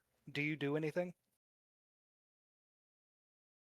He's gonna kind of like not pick up on that first, and then he's gonna try to go pet him. Like you're a strange little bugger. Like just give him a little pat on the head. You give it a pat on the head and it like rubs its head against your hand in that way cats do. And then it seems to be enjoying it, but just kind of like cats do, it loses interest and it wanders away. And it walks through the wall out of the classroom. Hmm. All right, going over to Inshi. Inshi, it is your first day teaching magical defense to about 6 students for every class. You Okay. are, for once in your life, taller than everyone around you as you stand on Thorgrim's shoulders at the head of this classroom. The children look excited. Typically, for the magic defense class, you have them stand off, like one group on one side of the room, one group on the other, and they kind of duel each other. That's what Elzarna told you about the class. So, what do you teach these children? Mm. All right, kids. Roll call. And I assume she has a paper with all the kids' names on it.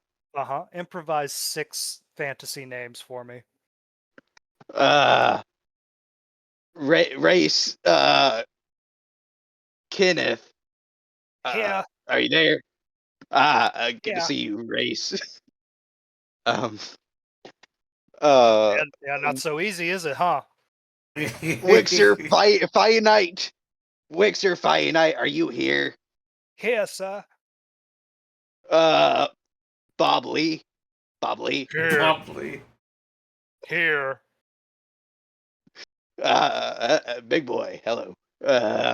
Yes, I'm 8 years old. Shoot. Bixby. Elf boy. Here. That's me of And the Elf Boy clan. oh shoot, where are we at now? 4, 5? You're at 4. You got 2 more. Shoot. Uh, lit. Shit. Listery. Wallace. My family invented mouthwash. Here. Oh, that's Inchi, neat. you don't know what mouthwash is. Nope. I just call it soap, but you can call it whatever. Um, and That's the McTavish's. uh, Okay. e- I get that one. One more. Zanalana. Zanalana. Are you here? Zana? You Here. is you? Oh. Why didn't you answer? I need roll call. Yeah, sometimes my brain just wanders off. Well, focus up. Class is in session. And she puts Okay. down his papers. All right. These 6 students are looking at you, and they're ready for some edumacation. What do you teach them? All right, kids. Now, we're gonna start slow. I need to make sure that you guys can be safe in my classroom. No magic today. Right now, we are just learning on reflexes. The best way to not get hurt by magic is to avoid the magic. So everyone line up. Okay. They all get into a line, 3 on one side, 3 on the other, in these little circles that have been carved into the ground. You, Bixby, get up here.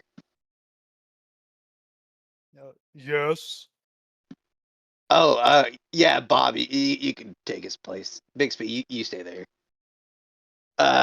Bob, I want you to try to dodge this. And she uses minor illusion to Uh-huh. cast what looks like a flame at him. Okay. He's gonna roll a reflex check. What did Bobby Lee get? Oh, 14. All right. Yeah, so he actually like just ducks and like covers like just gets down on the floor. Whoa, you move fast for your size. He goes, "Did I do it right? Did I do it right?" You did, class. That is how you do it. You jump, you dodge, you hide, you cower. You avoid the magic. Coward. Who- Jump, Who's next to dodge, defend? hide, cower. Okay, got it. And like he writes that down in a little notebook. This will be on the test, guys. Jump, dodge, hide, cower. Okay. Roll a performance check to see how well you teach. I feel like that deserve advantage, but okay. Performance. You know what? Yeah, you didn't throw pots on the ground, so you get advantage. Oh, thank You God, 'cause I got a fucking need 3. it. Yeah. Get a 4. Get a 4. Oh, God all damn it. right. All right. Ah, Inchi, they're trying to jump, dodge, and cower all at the same time, so they kind of just like hop in the air and then go into a ball and fall on the ground.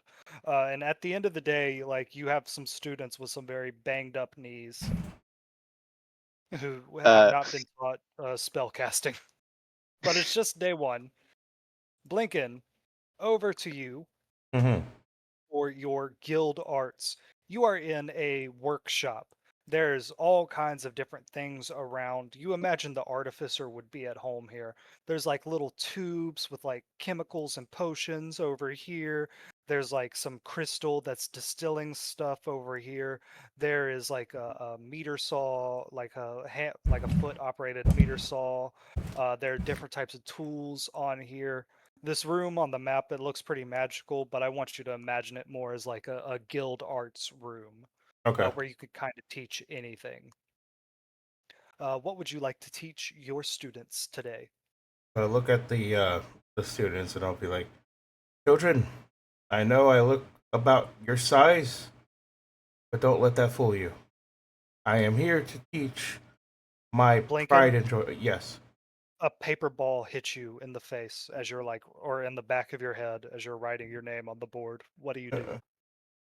Uh, I'll wince a little. I'll be like, and then I'll continue writing. Blinken is my name, and I'm here to teach you the importance of doing some guild crafting with wood. I turn around and I look and see if anybody else is going to be throwing something. You turn around and you see that in your class is one Tenzero Castellanter, and he has 2 noble kids behind him who are sitting like very close to him, like his crab and Goyle, and he's the Draco. Okay. Um, and he says, "Why do I need to learn bardic arts if I get to just tell my servants? Or why do I need to learn guild arts if my servants will just make or buy anything I want? Well, you need to have, I personally anyway, I think that everyone needs to learn some sort of basic skill. Um, what if you get something and it turns out to be like quote unquote the best product ever? Like let's say that you're trying to get a boat, a little arrow or something that you want for your, I don't know, maybe for your guards or something, right? And then you look at this thing and it's not even completely symmetrical. It's not even, and like, I'm like, pulling out an arrow and I'm like, look at this one that I've made.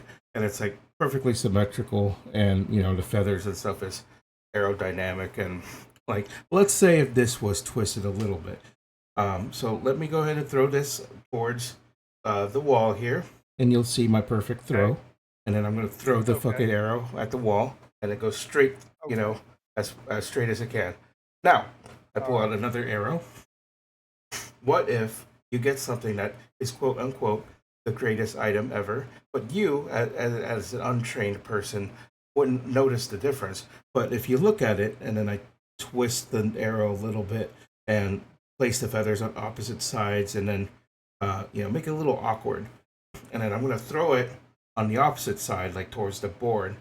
And once I throw it, it's gonna go zigzag, zigzag, and hit like I don't know some lamp or something. Okay. So, Blinken, roll a performance check for me. yep.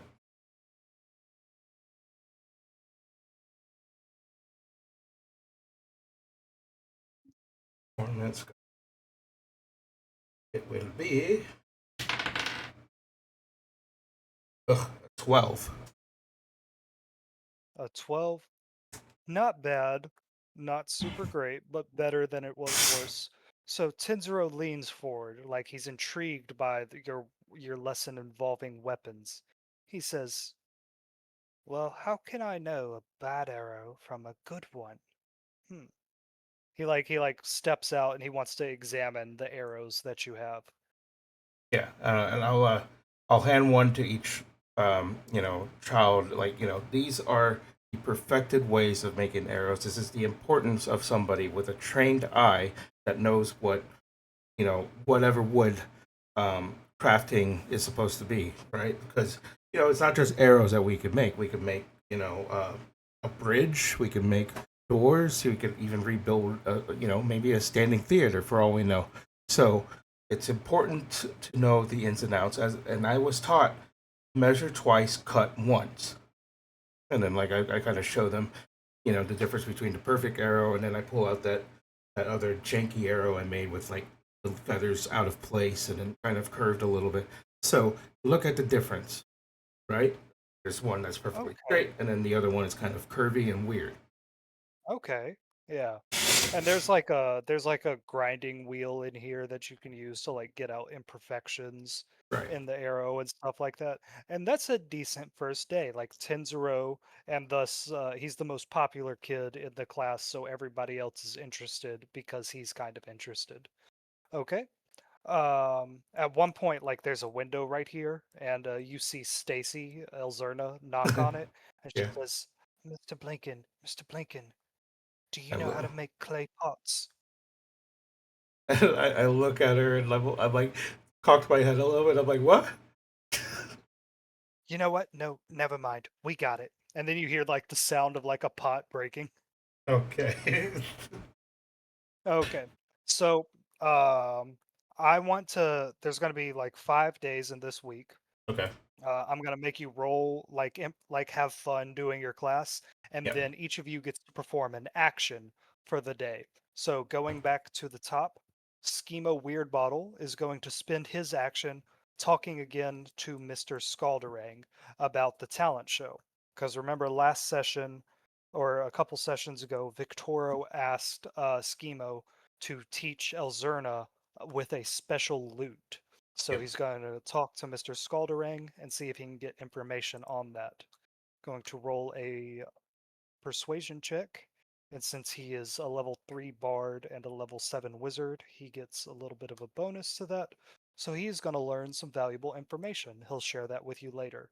Huel, what action would you like to perform at the school for the day? It's like the second day now. No. This is still the Oh, first day. same. Um, Remember that y'all know that Victoro, Amala, and Lady Fea are going to have a meeting with Avi in Lady Fea's office at noon. yeah, definitely try to get in there and eavesdrop on that. Okay, so we'll say that this is Uh, Huel's action. Which office did I say was Lady Fea's? Okay, so over here on the opposite side of the map, this is Lady Fea's office. You actually see, at lunchtime, Victoro, Amala, and Thea all come in here. Huel, I'll drag your token over here along with Elzerna, because she can't be more than 30 feet away from you. And everybody's tokens are way too big for this map, but like just imagine that there's plenty of room here. You see them walk into Lady Fea's office and close the door. Huel, from your tour of the building yesterday, you know that there's this prayer room right here, and then this private little study room right here. There's also the door to the office right here.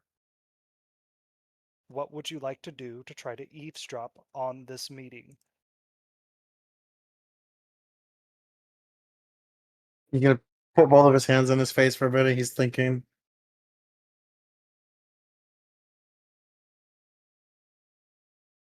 Okay. I can see As you're there's a thinking, fireplace there, but I don't know there's a fireplace outside. well, no, Lady Fea would have shown you her office during the tour. Like, she opened the door and said, "And this is my office. If you ever have any questions, please come to me in here and we will discuss them."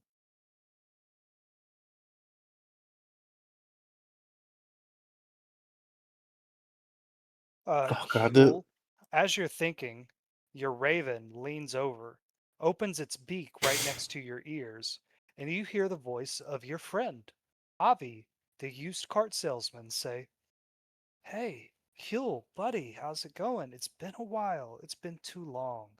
We need to catch up sometime. I actually have some stuff I could give you, but if you want to get in on this meeting with me, which I think you should, I'd be happy to let you in and see the negotiations. But it's kind of gonna be about you and what you did with Elzerna.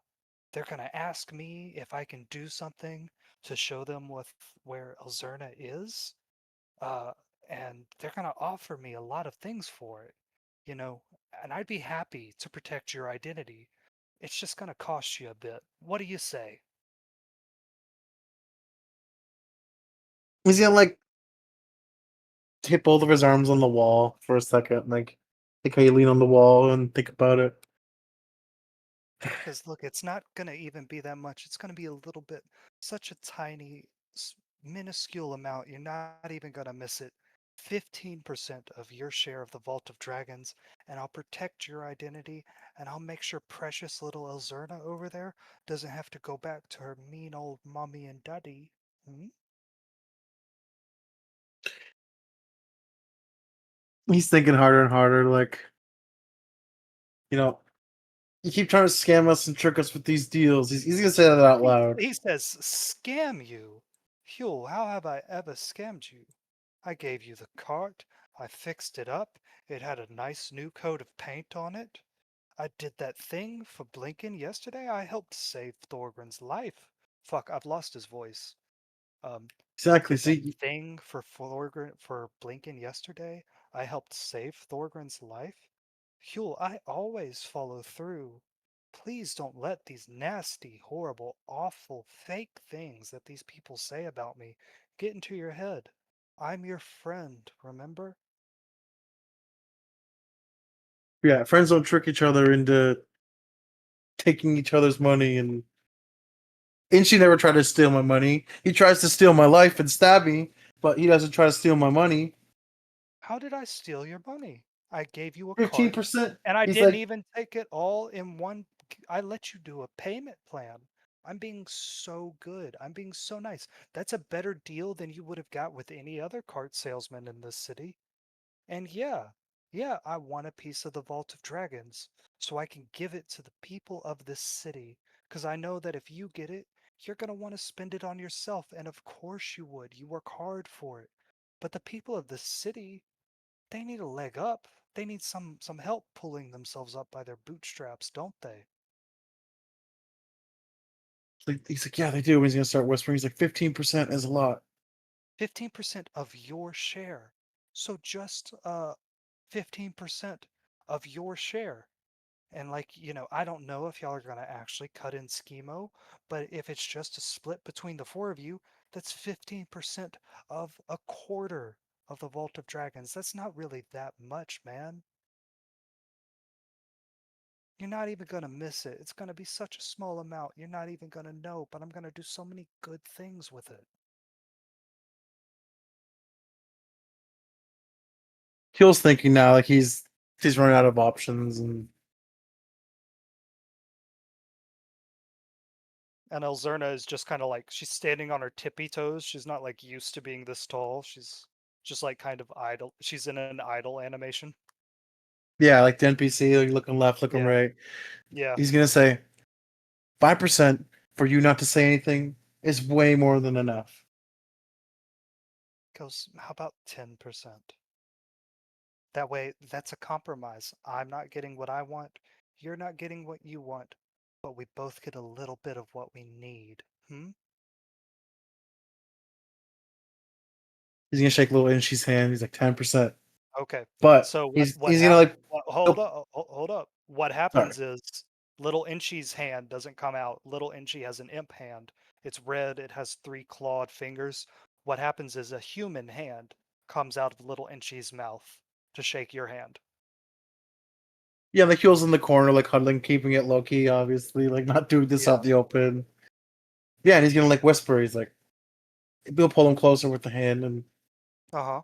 like 10% with room to negotiate. This is the negotiation, my man. If you say 10% and shake his hand, it's 10%. No negotiating afterwards. 10%, he'll say. You shake his hand, and you feel in your gut, Huel, the moment you touch the Vault of Dragons, 10% of it goes to Avi, the used cart salesman. He goes, excellent. Now, excuse me, my boy. I must be off. Don't worry your pretty little head. I got your back, buddy. All right, let me use the bathroom and then I'll show you this meeting, okay? Oh.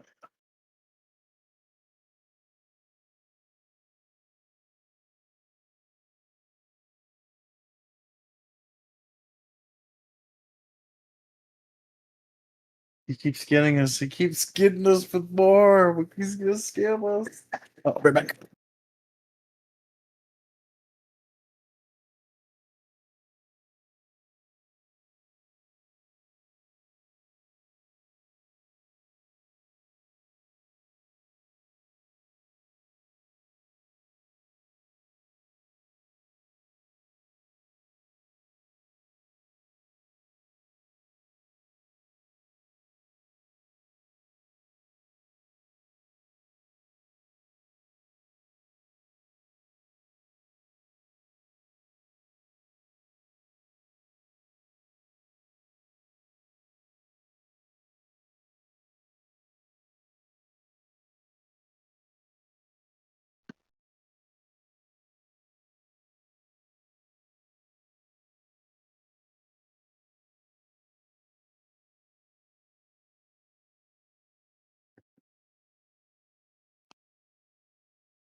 Oh man, I was at the store and I meant to buy myself some ice cream because I love a little sweet treat and I completely Mm. forgot.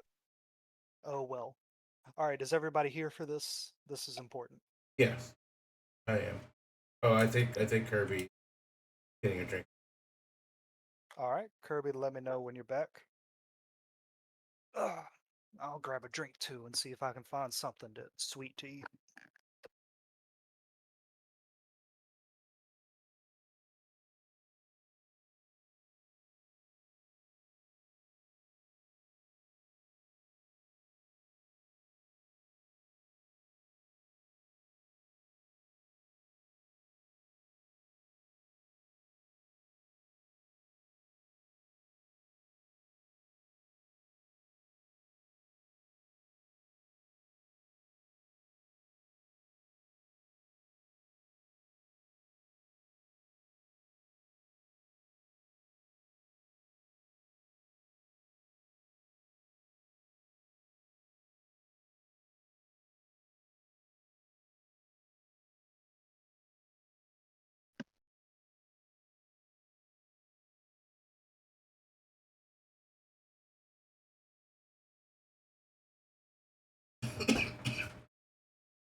I'm back. Sorry about that. Somebody was at the door. Hey, that's fine.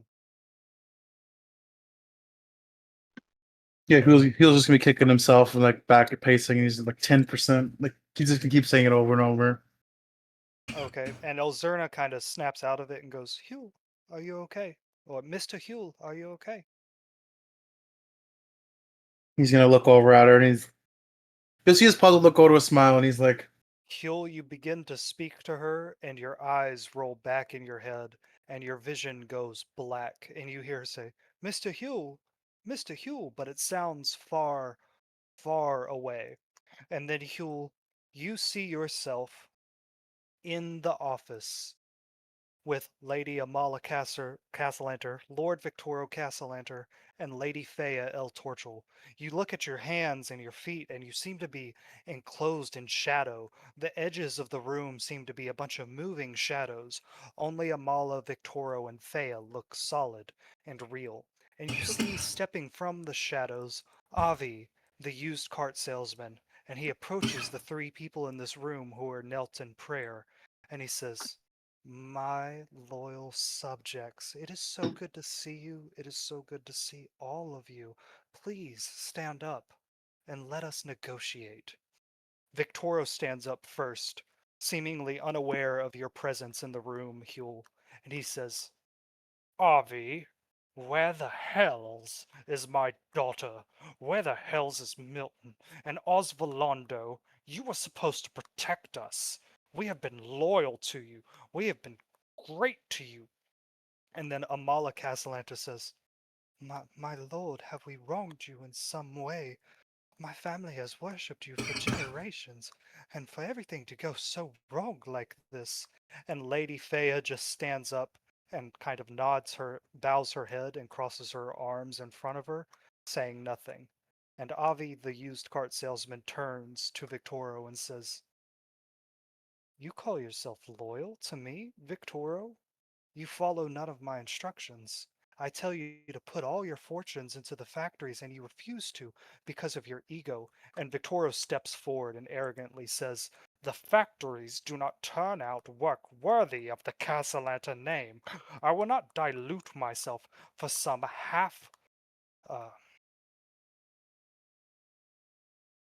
half-lord's opinion. And Avi scowls out at that.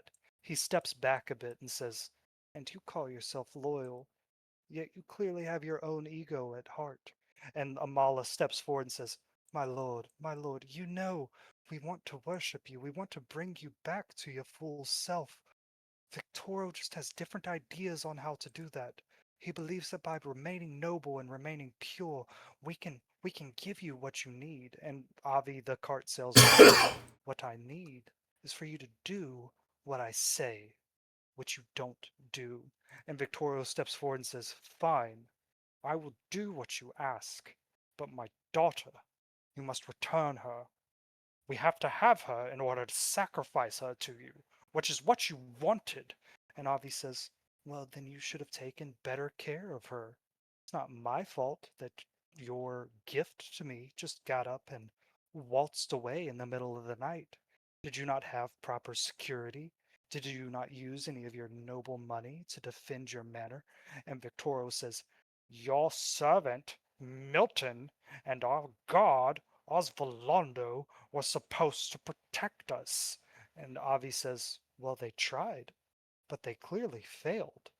Their bodies are dead and rotting in Troll Skull Alley. Maybe someone more powerful than you, Victoro, is out there. And Victoro says, we were going to get the Vault of Dragons and use it to take over this city, to be the only noble family, to buy up all the guilds and return all power to the nobles like it's supposed to be. But you want a piece of it for yourself. And you're right, my lord. I have stubbornly refused to give it to you. I will give you 5% of the entirety of the Vault of Dragons if you tell me where Elzana is. And Avi kind of like looks at his fingernails, and he looks at the back of his hand, his eyebrows raised, and he goes, ooh, Oh me, oh my, a whole 5%, Victoro, you flatter me. But unfortunately, I can't do anything about that. And Amala steps back, and Victoro steps forward, and he says, Are you dealing behind our backs, Avatar? And Amala says, My lord, we have been the most loyal of servants to you. And Avi says, This isn't about loyalty. This is about competition. It's about bringing out the best. Yeah, I'm dealing with other people because I want to see who wants it more. And whoever wants it more is going to get it first. And whoever gets it first gets the best deal. You've sat on your asses, letting your ego control you, and look where it's gotten you. Not very far. Hmm?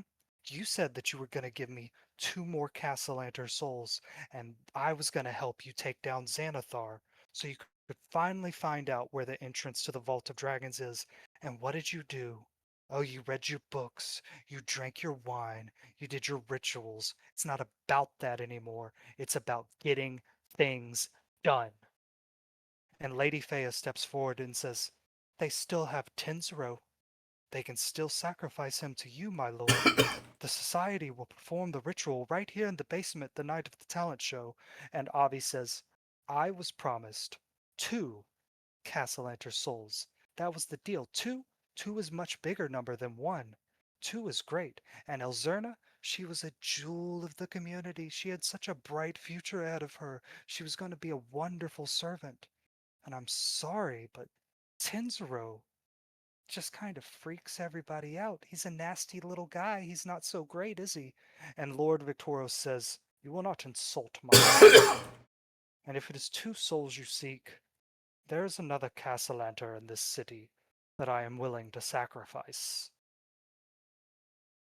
And Victoros says, 6% and tell me where Elzerna is.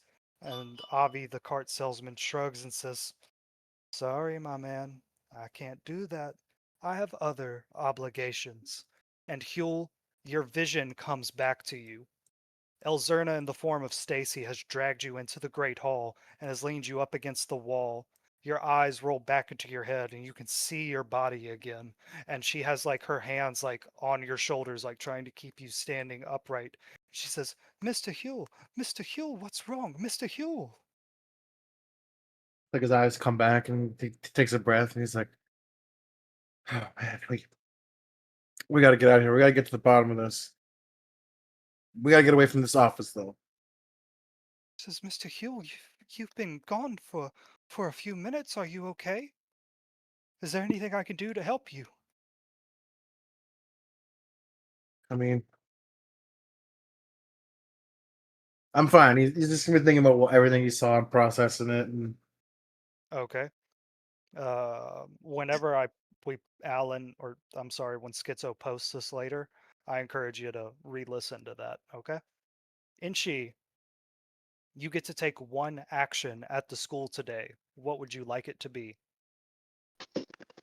Um, That action can be exploring. It can be talking to any of the teachers.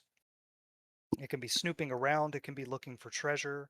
Whatever you would like it. does does let's see, what's his name? Is Mr. Thesp currently teaching a class in my off hours? Yeah, yeah. So for your action, it can happen like at any point in the day. I'm not gonna like make this linear. So yeah, you have like a set of students in your classroom right now, and you can kind of just tell them to keep busy, or you can wait for your off hours. But yeah, Thesp is in the room that is 2 rooms north of you. Okay. Uh, I'm gonna need some help with this one, so I find Blinken or Huel at some point in the day and say, "Hey, hey, I need to sneak into a classroom as a kid. Uh, can you kind of escort me to Mr. Thesp's class? It's important." All right. Huel just did something, so I'm gonna say you find Blinken during Okay. his Yeah, off hours as well. Gonna drag y'all both right here. and she's already cast disguise self on himself to look like a scrawny kid. Yeah, Blake Okay. just kind of blink and looks at him and be like, I don't really care what you're doing, but all right, I'm gonna drag you to this office. Come on. Yeah, thank you, thank you. And she just waddles up behind him, following him. All right. So y'all go a couple classrooms to the north up here. Um, Not really a door right here, but let's just say there's a door like right here. As y'all walk up, you see that coming out of the room that you're going into is another one of those cats. It steps like out from the wall. It looks like all three of you, and it goes, "Meow," and like its tail stands up on the end, and then it runs through another wall over here. Uh, Okay. and she looks at the cat with disgust before it leaves, and then he turns to Blinken. Okay, I'm a student for the day. That's the excuse. Please. All right, fine. Thank you. Okay. So, Blinken, you like grab Inchy's hand and escort him into this classroom, and you can see that Lord Thesp is saying, "And so ice magic is one of the more difficult types of magic to conjure, because ice is really just water that has been compacted and held tightly together. Ah, yes, Master Blinken from Candlekeep, what are you doing here?" Yeah, sorry. The student here, and I'm pointing at, and she is the student was kind of lost, and he's been assigned to your class, I think, because he's been saying I want to go to this class, so um, you know, And she waits eagerly. Inchy, he's what do ready you to look learn. like? Oh yeah, what do you look? And she looks like a short, black hair, scrawny haired kid, like pretty scrawny arms, legs. Human, Kind of looks elf? like he'd run up to someone and say, "Please, sir, can I have a coin?" You know, Okay, like a very homely kid. okay. And Thespis says, yes, what is your name and what house do you hail from? Uh, my name is Bob Lee, and I hail from the Lee house. I think He I says, hail from my house at home. Is that what you mean, sir? he says, this is a school for noble children, and I believe I have met Mr. Bob Lee of the Lee household. Inchy, N- roll deception with disadvantage. Uh,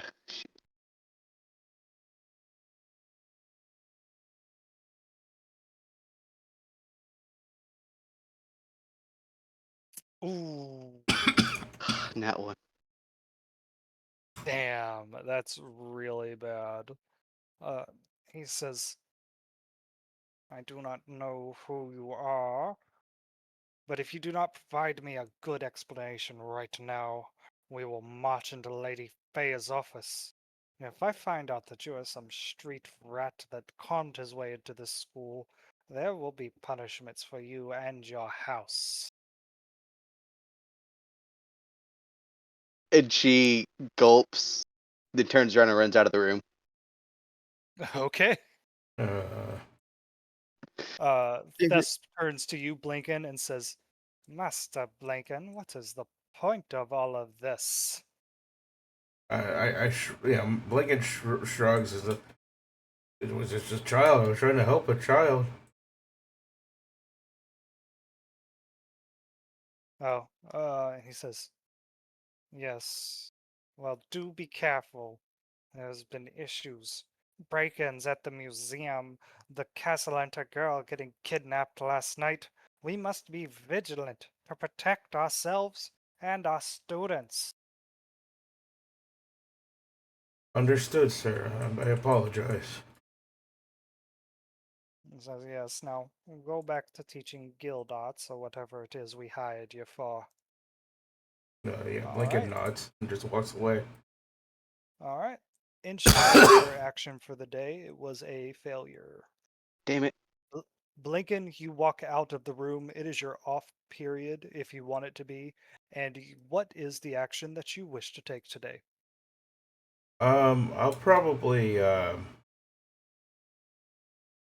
kind of like go through some more like I don't know how exactly, but I just want to get information, probably like at a library or something, or maybe if there's like a teachers lounge or something that they have, um, to see if I can eavesdrop and see if I can learn some more stuff about the Castle Lanters. You know, if there's any information that might slip through people's mouth.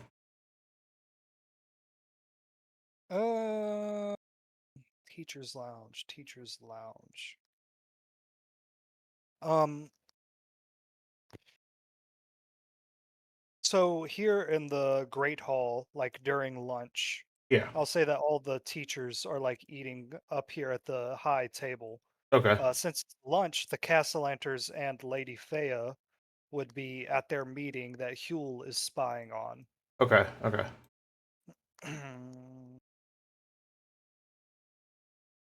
Let's see. All right, yeah, for lunch today, it is like turkey legs that have been slow roasted. There's mashed potatoes and like fresh grilled vegetables. Like it's a really excellent, great meal. And you can sit up here at like the big table where like the teachers all sit. Who would you like to sit next to or sit between? Probably. I'll arrange it however you want. So pick two people and they'll be on either side of you. Okay. I'll probably do Allchrist and um. Let me see. Allchrist and probably Lord Thesp. Well, Allchrist because I obviously know in character that he likes to talk a lot, so maybe he'll say something. Okay. And then Thesp might be a good potential as well because he seems kind of I don't know crazy, Yeah, yeah. So uptight. this El Torchel, his family owns El Torchel Villa, so he sits in the big chair in the middle here Yeah. when his daughter's not sitting in it. All Chris sits to your side, and he engages you in conversation, and he goes, "Oh shit, Blink. Oh yeah, we did your time in the classroom. Okay." Yeah. And he says, "Master Blinken, or Master Master Blinken, how did your first day of teaching go?" Oh, it was exciting. I kind of taught the importance of like paying attention to woodcrafting. Just kind of explaining the differences between what an untrained person may not see with a perfectly crafted, a supposed perfectly crafted arrow to make sure it shoots straight and narrow, and kind of explain what the importance and blah blah blah. The Ah, children seem to actually take the information okay. excellent, excellent. Yes, the nobles, especially the young noble boys, they love lessons about weapons. I do try to pepper into my histories a more detailed description of battles or wars. It tends to keep their attention well. Well, I think that is a good strategy that you have happened upon. Yeah, Lord, I'm like one of the. I understand the crafts of wood, and I figured that would be the easiest way to explain why it's important to know these crafts, and that's a good thing to start with. he says, that is most perfect indeed. I am having difficulty getting the students to engage with me on my lessons of the economic period of early Waterdeep. You'd think it'd be more interesting. Back in that day, it was a city of pirates and thieves. Normally, that keeps the students' attention, but teaching them how the pirates balance their books, I guess, is not as engaging as the swashbuckling adventures. Yeah, I could see how that's a challenge for sure. Thess says, I was teaching about ice magic today. One of my least favorite things, transmutation magic, such a bore. All right. Oh, Lincoln, however you want to try to get information from these two, now is the time to do it. okay. So I'm just gonna like listen in for a few more minutes, and I'm gonna be like, uh, what, I noticed like the and I guess I'll go to Alchris first, and I'm like, I noticed that the castle lanterns are a little uptaked. It looks like they're looking for someone. I don't know if it's like their daughter or something. What do you know what's going on here? I'm kind of worried. He says, oddly enough, Lady Amala and Lord Victoria were very quiet about it today. I don't know if you noticed, but they didn't have breakfast with us. Victoria usually engages all of us in conversation, but I've heard, through the rumors and through the press, that Elzana Castellanta went missing last night. Apparently guards were running all through the city looking for her. They do seem most unbothered by it. It is peculiar. And Oh, Thess says, they are trying to keep up appearances. They don't want to appear bothered. They have many holdings in the guild stock markets and, of course, their own noble business and affairs. If they panic, the other nobles will seize upon the opportunity to say their house is not in order. It is difficult being a noble of high birth, not something either of you would know about. I suppose you're right there.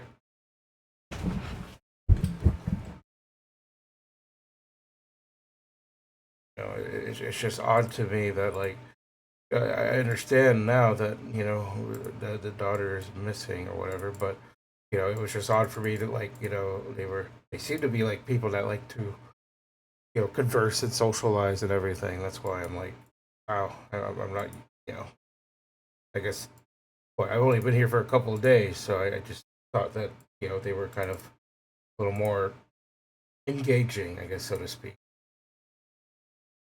Thess says, normally they are. I assume they are distracted by the events of late.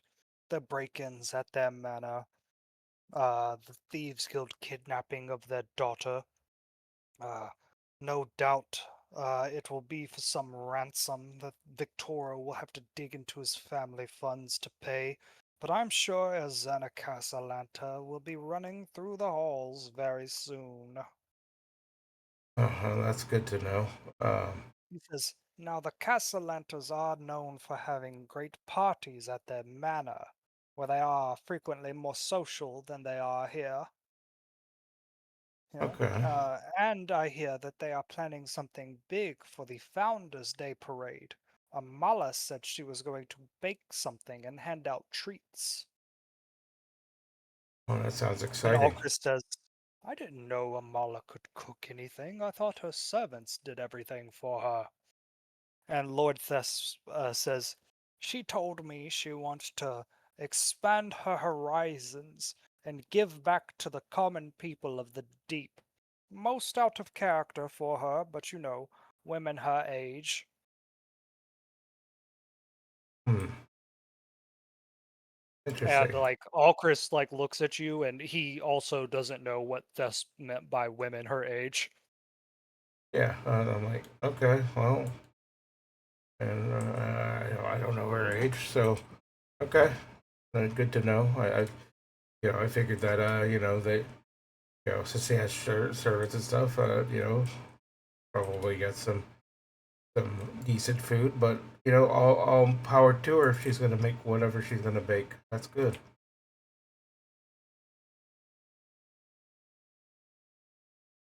And Thess says, yes, yes. Now, Master Blanken, I know you've heard of the talent show we have coming up on the fifth day of the week here. Yes. Uh, well, one of your projects involved the students building the stage for the talent show. I will lead into that. Yes, this first day, as I was explaining to all Chris, I just wanted to let them know that it's important. I think it's important that everyone, not just you know, um, nobodies or whatever, everyone should understand at least have a little bit of a trained eye, a difference between a bad arrow and a good arrow. So once I feel like they understand that. Then we'll move on to like basic wood crafting, like little whittlings to see how good they make a steak and stuff like that. So, and then hopefully we'll lead into building that little um, stage. He says, "Yes, you will be in charge of building the stage, and that other master the master of bardic arts, um, Lord Kelsia or Lord Kaladin, I believe he called himself." And he nods over at Schemo in disguise. He says he will be in charge of producing the show, the order at which the students come up, and the ceremonies and whatnot. I would like it to not take very long. And he leans over to you and he says, "Make sure Tenzero gets a good show. Let's make sure Lord Victoro and Amala are happy with how their son does. Make sure the spotlight shines on him the brightest, if you know what I say, if you know what I mean." Yeah, Belika will smile and nod. Of course, I definitely intrigued him with the differences between a bad arrow and a good arrow. So I think he might actually um, get a spotlight for sure. So that might actually happen, and I'll try to make it happen for you. All Chris says, "I'm not sure what an arrow will do for the talent show. The Castellanters were going to make their daughter Elzana perform some musical arrangement, and Tenzero as well. I believe Victoro told me that he wanted them both to raise their standing in the community. Unfortunately, these nobles don't like letting the children express themselves. They like to make them uh, perform a song, usually something, one of the classics, to raise their standing in the noble community. Displays of weaponry feats are not very noble. A noble hires weapon masters. A noble is not himself a weapon master." And Thesp says, "Yes, what kind of noble would ever need to pick up his own sword? Noble that cannot afford swordsmen, of course." Yeah, I do agree with that, but that wasn't the point. The point was making sure they understand that whatever they may have bought, whether it's them or their servant, make sure they got the good product, right? So if they look at the arrow and notice that something is off, then they have that trained eye to make sure it shoots straight and narrow. Because obviously, if you buy something that's um, kind of falsified or what have you, you could at least either report it or deal with it, whatever you want to do. That was the whole point. But don't you worry though, because this is what it was just an example. And then, like I said, we're gonna move on into like basic building, and then we'll see if we can make it happen for Titsuro to help with making the stage. That was the whole point. Yes. And Thesp says, "Yes, of course. I believe Victoro said that Tenzero would be playing some kind of lute. Strange. I've never seen Tenzero play a lute at all." And Blinken, he nods towards Tenzero down here. And as you Okay. look at Tenzero, two of these cats appear from under a table and hop up on the table. And they prance around, and one actually marches down here and weaves between the other students. And another cat comes up to Tenzero, and Tenzero pets it, and the cat licks his hand and then licks his face. Roll a perception check. Okay. All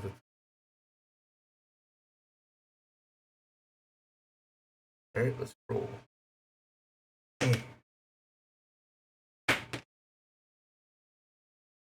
It's an 8. It's not the greatest. It's an 8. The Yeah. cat licks Tenzero's face and then like licks his ear and then hops away. And the other cat does as well, and they go in different directions. I look at all Christianites and say, what is the deal with these cats? I've seen them just appear out of walls. Is it? Legends say that these cats have been here since El Torchel Academy was founded. They're the spirits of the cats of the original builders. Um, they just kind of walk around the school. They're completely harmless. I assume Lord Thespia keeps them around because they're entertaining. And Lord Thesp says, yes, entertaining. Blinken, roll an insight check. All right. Inside I'm decent at. Let's see. Roll high, please. Oh, yes, natural 20. 26. Lord Thesp is lying. He does not keep these cats around because they're entertaining. All right, so I'm like, entertainment, huh? Okay, understandable. I Okay. I see the appeal. Okay. As lunch ends, and we're gonna wrap up the session here. Okay. Uh, Allchrist leaves. He says, "I have to get back early and prepare my notes for my advanced placement class." And Lord Thesp says, "One more class on ice, and I'll be good." And Justice says, "One of these days I will teach these children how to paint an actual Baroque image instead of just finger paints." And then it's just you and Schemo and Scalderang here. And Scalderang and Schemo are actually arguing a little bit. And Okay. Scalderang says, "I wouldn't even be teaching the boy how to play properly. The lute will play itself. He just needs to look like he knows what he's doing. I teach actual music. You are the performance teacher, so you teach the Tenzero brats how to perform." And Schemo, in disguise as Kaladin, says, "Yes, of course, Master Scalderang, of course." And Scalderang pushes his chair back and says, "We'll give him the loot right before he goes on stage for the talent show, and then we'll take the loot away right after. It is attached to Lord Victoro. He will summon it and dismiss it, so don't worry about that. He just needs to look like he knows what he's doing." Nobles and their shortcuts. And Scalderang prances away. And Schemo looks at you and says, "The loot, Froggy's loot. It's gonna be in Tenzero's hands during the talent show. That's when we grab it." Blinken, he looks at him and nods, and then he'll whisper to Schemo. Gets up to close to Schemo and whisper and Yeah, say, "Watch out for the cats. I think they're for spying." and Schemo says, "Oh, you haven't figured that out yet? I've just figured Those it are out. Give me a second. I did. those are imps." Oh, good to And know. Blinken, you look at one of these cats that's over here on the table, Yeah, and it looks right at you, and like it does that thing that like cat eyes do where it like glows in the darkness, yeah, like yeah, that weird like light, but it's yeah. completely lit in this room, and it unsettles you for a moment. And then the cat looks away and licks its paw. And that's where we're going to end the story. Okay. So, just to establish the stakes of this heist, the golden loot is going to be summoned by Victoro Castellanter because it's Yep. bound to him right now. Right. He's going to give it to his son to play during the show. The loot is magical, it will play itself. So it looks like Tenzero knows what he's doing, and Yeah. it looks like he's a very skilled musician. And then once Tenzero's done, he'll give it back to his father, who will dismiss it. You only have the time of Tenzero's performance to get the guitar, to get the lute. Blinken, you're in charge of building the stage. Hmm. Schemo is in charge of how the show works. Y'all can use this to plan your heist for the talent show, and you have 4 days to do it. Okay. All right. Does that sound good to everybody? Anybody got any Okay. questions? No. Sounds good. All right. This was fun. I really liked this. So this is kind of what we'll do next session. Okay. Y'all set up for your heist. We'll do a fun little like silly thing where you have your lessons and then you have your Okay. action. And you basically have 4 days to set up for this heist. Okay? Yep. You see, I was going to use this opportunity to actually learn a new spell school for You Inchi, still can do that. You still have 4 but days in this school. that natural one might be a sign. Maybe he's only destined for illusions. Maybe. Maybe. But basically, I'm kind of at your mercy. Whatever school he's teaching that day, I just plan to add one more school class for what Inchi knows. Okay. I mean, you can always put on a different disguise, or you could just go talk to Lord Thesp in your disguise that he already believes. Yeah. I'm already considering stuff. Yeah, yeah. So whatever you want to do, man. I like Inshi the illusion wizard. I like Inshi growing as a wizard. Whatever you want. I will be Yeah, back sir. in 2 minutes. And I will find somebody Yeah, to thanks. raid and end the Right back. recording. Somebody from my campaign text me asking questions, so I'm gonna hop off here. All right, I'll see you later. Have fun. All right, Have a good night. later.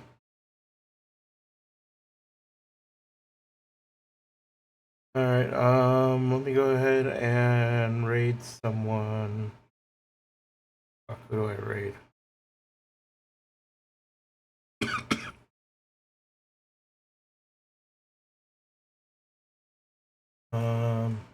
Okay, let's raid. Let's raid D. Haven't really raided DD in a long time. So let's do that. Y'all have fun. I will go ahead and upload this on YouTube as soon as I can, and we'll be on for next time. Till then, later.